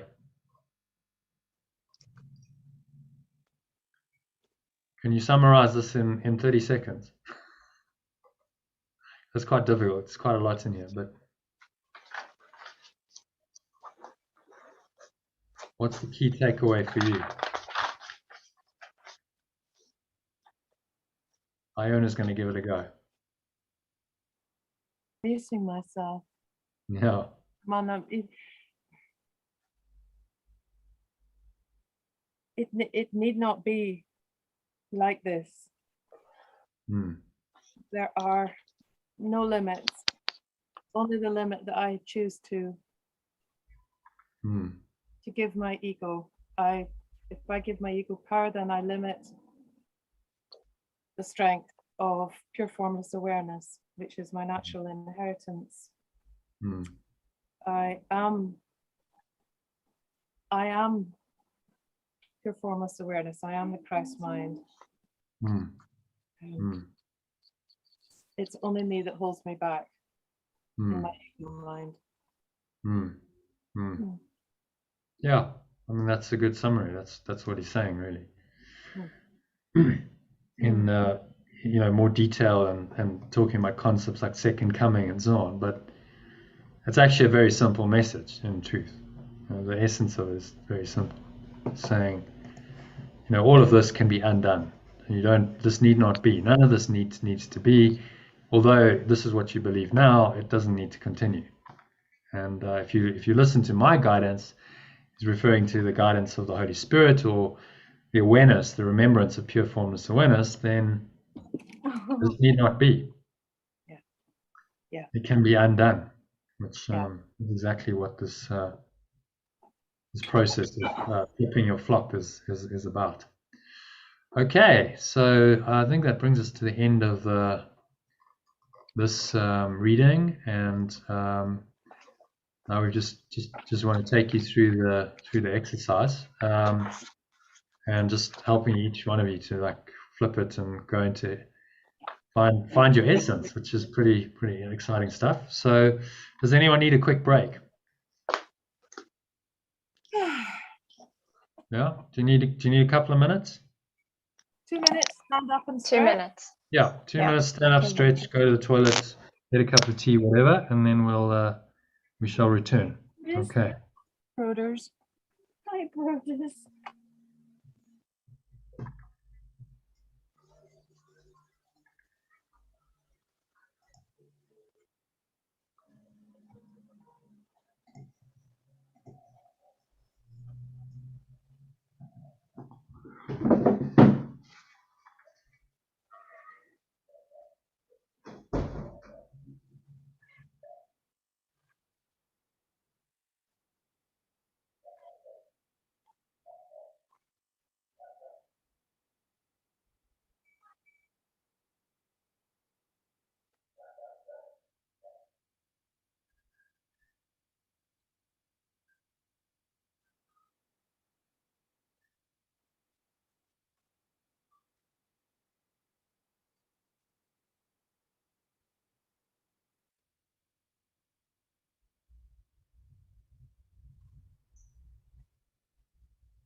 All right.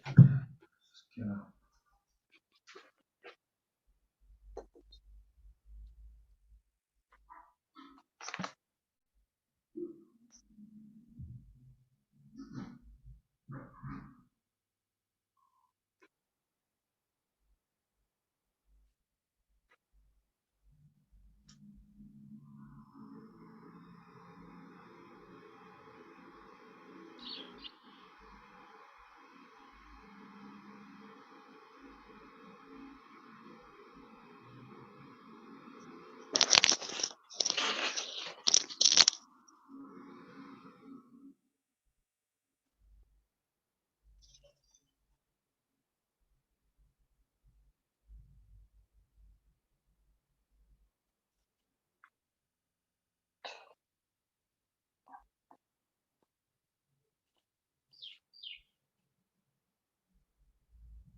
All right. How's everyone doing?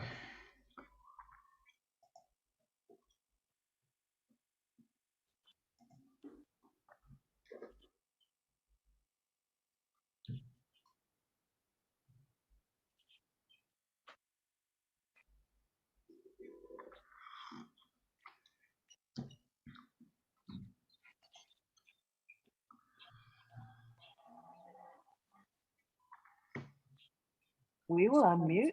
Yep. Okay. Oh, and then plugging from everything. Oh, right. You got it then. So I'm just going to I'm going to record the intro to this, but not once we go into personal sharing. It won't be recorded, Okay. so you know. Okay, so start this again. And do that. Oh, that's fine. She says, yeah, but you came to find it. Right, so recording.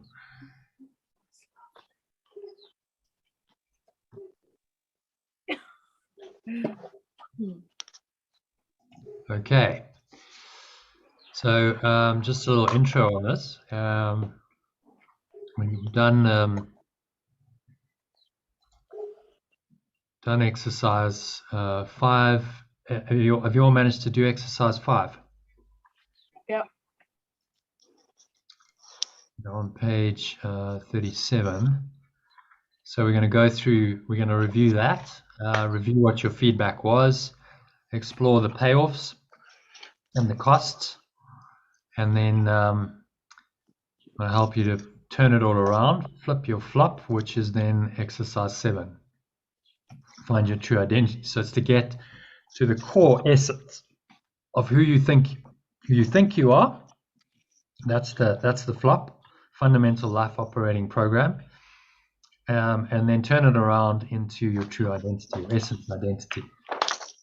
And then we'll do some positive feedback exercise, which is going to give you the feedback that you need to do exercise 8, which we'll cover next Sunday. Okay, so that's the intro to this. That's where we are. So, would anyone like to go first and just share your stuff? We're gonna just do this individually. As I said, I'll stop the recordings, so none of it's recorded, but I will record it and send it to you individually via WhatsApp, so you have a record of this, because it might be very helpful for you to go through it. and listen to it after this.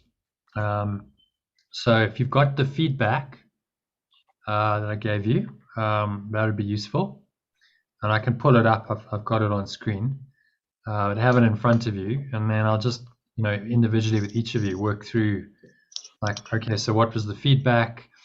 What were your insights into it, the payoffs, the costs, and then let's try and help you to turn it around. If you haven't got, maybe you've got this already. What we're looking for here is the single word or short phrase that describes what your ego has been doing. Let's actually change that, because it's more what your ego has been believing to sabotage your life. Okay, so what's the core belief? What's the core ego belief here? That's been running the show. It's been running your life up to this point. And if you can see that, then the turnaround in exercise 7, the flipping your flock, becomes obvious. Okay, so that's the little prep for this. So who would like to go first? Let's just. I'll go first. Okay, great. So let me stop the recording. And I'm going to stop the live stream.